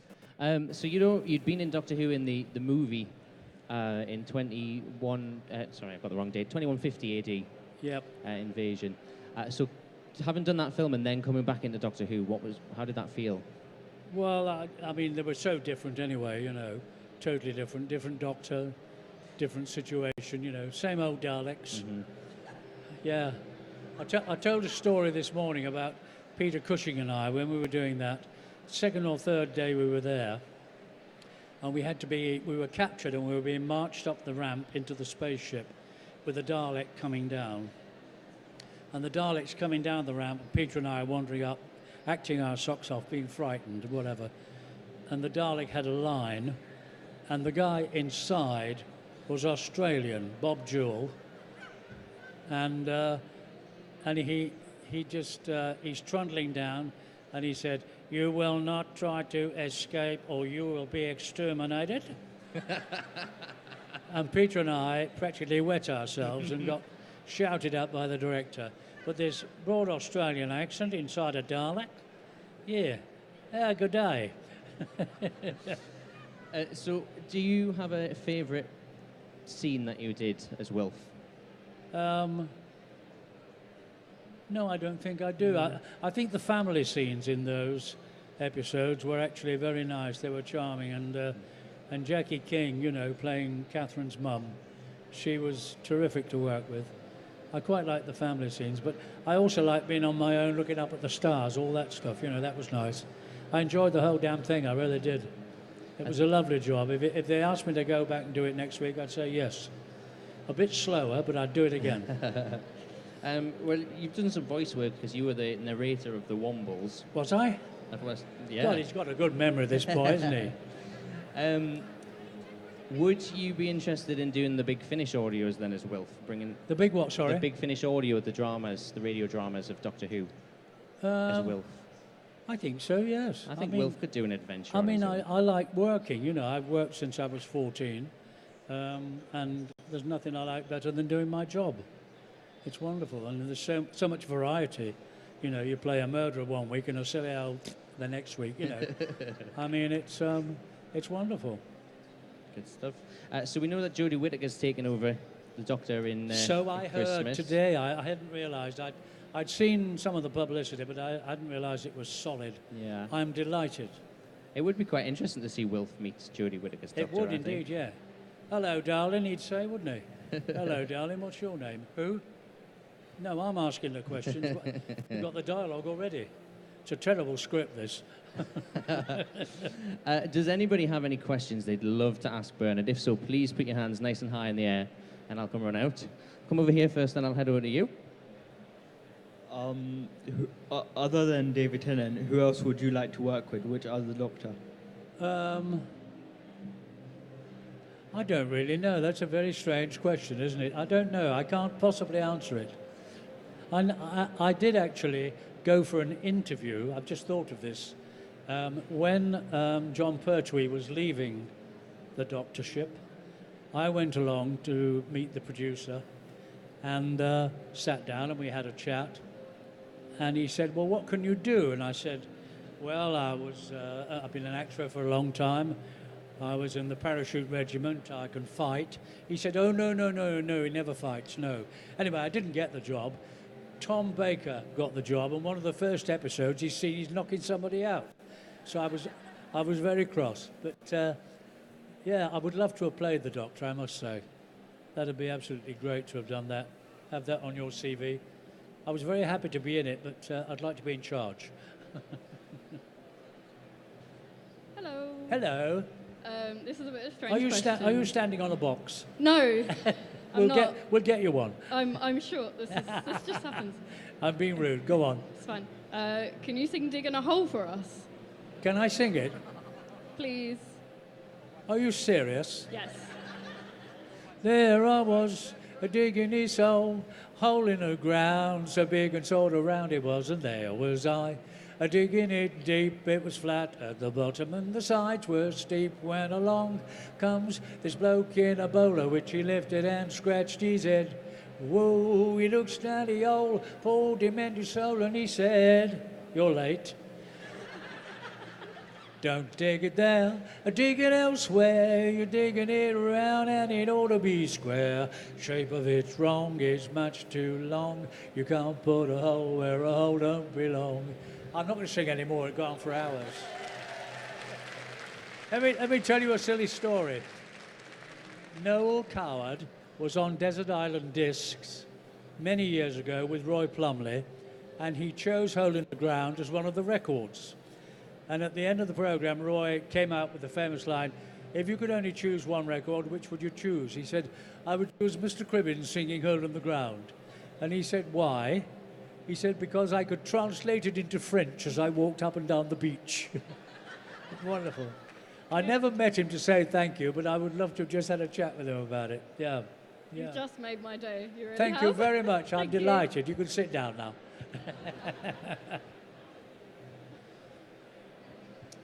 Hi. Hello. What do you want, the second verse? All right, said Fred. Yeah. Get out of it. I wondered if you had any stories about... About whistling, was that? Okay, sorry. I wondered if you had any stories about working on Carry On Spying, Carry On Jack, because I know you play Poop Decker. So I wondered if you had any behind sort of stories about that? No, not really, no. No, I mean, Carry On films, when we were doing them, were very hard work. I mean, it was a 6-week schedule. You started at 8 o'clock and you never stopped till you finished at 5:30. It really was a very tight schedule indeed. But I mean, we enjoyed. We had a lot of laughs in the meantime, you know. I think if you're doing one of those, then you laugh a lot, you know. And there's also a lot of idiots around you and good time. Yeah. I did enjoy some of the stunt work on Carry On Jack, being on a wire and swinging out on the ship, you know, all that. That was great fun, yeah. And everybody going, "Oh, is he all right?" Yeah. No, they were all right. They were fun to do, but they were over very quickly. So just over to your left, Bernard. Hello. If I can't believe you're from Oldham, you grew up on Dutka. I'm sorry, I can't quite think. There's a lot of things going. You're from Oldham. Originally, you grew up on Dutka, I believe. No, I didn't. I grew up in Glodick. You grew up in Glodick? In Glodick. Do you know Glodick? I do know Glodick very well. I was told it was shut now. I think most of Oldham's shut now, I'm not going to lie. Oh, what a shame. Yes, I was born up in Glodick, and then we moved to Grinnickers Road, Smith Street. I live on Grinnickers Road. Do you really? I do. Well, I'm blowed. Would you like to talk amongst yourselves while we have this conversation? Yeah. Yes, I was on Smith Street, number 33, for a long, long time, and I used to go to the theatre, because I joined the theatre when I was 14. I'd done a couple of shows, and then they asked me to join as an ASM. When I was working as a boy actor, this is back in early 40s, this, and I used to do a guest appearance while I was still at school, and they used to get, hello, they're leaving now, and they used to give me a guinea and a present. And when I went there full time at 14, doing a 70-hour week, think about it, 5 days a week, 6 days a week rather, from 9:30 until the show finished at 10 o'clock at night, whatever. And I was paid 15 shillings a week then. That was, you know, that was my wage when I started. Well, like, coming from such a small town, did you ever think it was possible to, I mean, you've become quite a success, like, everyone that I speak to knows who you are. It's like, did you ever think it was possible when you were younger? Didn't even think about it. I was just too busy getting to the theatre and doing it and going home, you know. No, really, there was no time to think about anything. Weekly rep is one of the hardest things that an actor could ever take on, you know. And anybody who says, oh, filming or TV, load of rubbish. It's a holiday compared with weekly rep. You did a new play on the Monday night. Tuesday morning, you read the following week's play. You then did a matinee on the Tuesday, and so on throughout the week. And come along the Monday again, you did a dress rehearsal of the new play, and did it then, and the following day, another new play. It was very hard work. And if you were playing, you know, the leading role, then you had all those lines to learn at night when you got home from the theatre. You know, tough job being a rep actor. Yeah. Wouldn't have missed it, though, for the world. Lovely. Thank you. And there we go. Everybody, please put your hands together for Bernard Cribbins. Thank you. Thanks very much. Hope you enjoy the rest of the day. I'm going home now. Thank you, Bernard.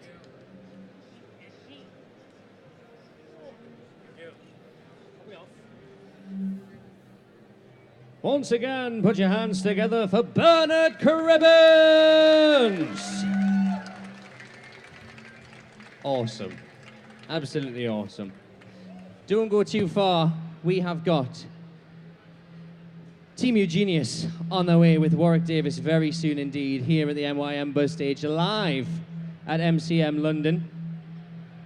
Don't forget to get in touch with all your pictures and your videos via Twitter using the hashtag MCMLDN17.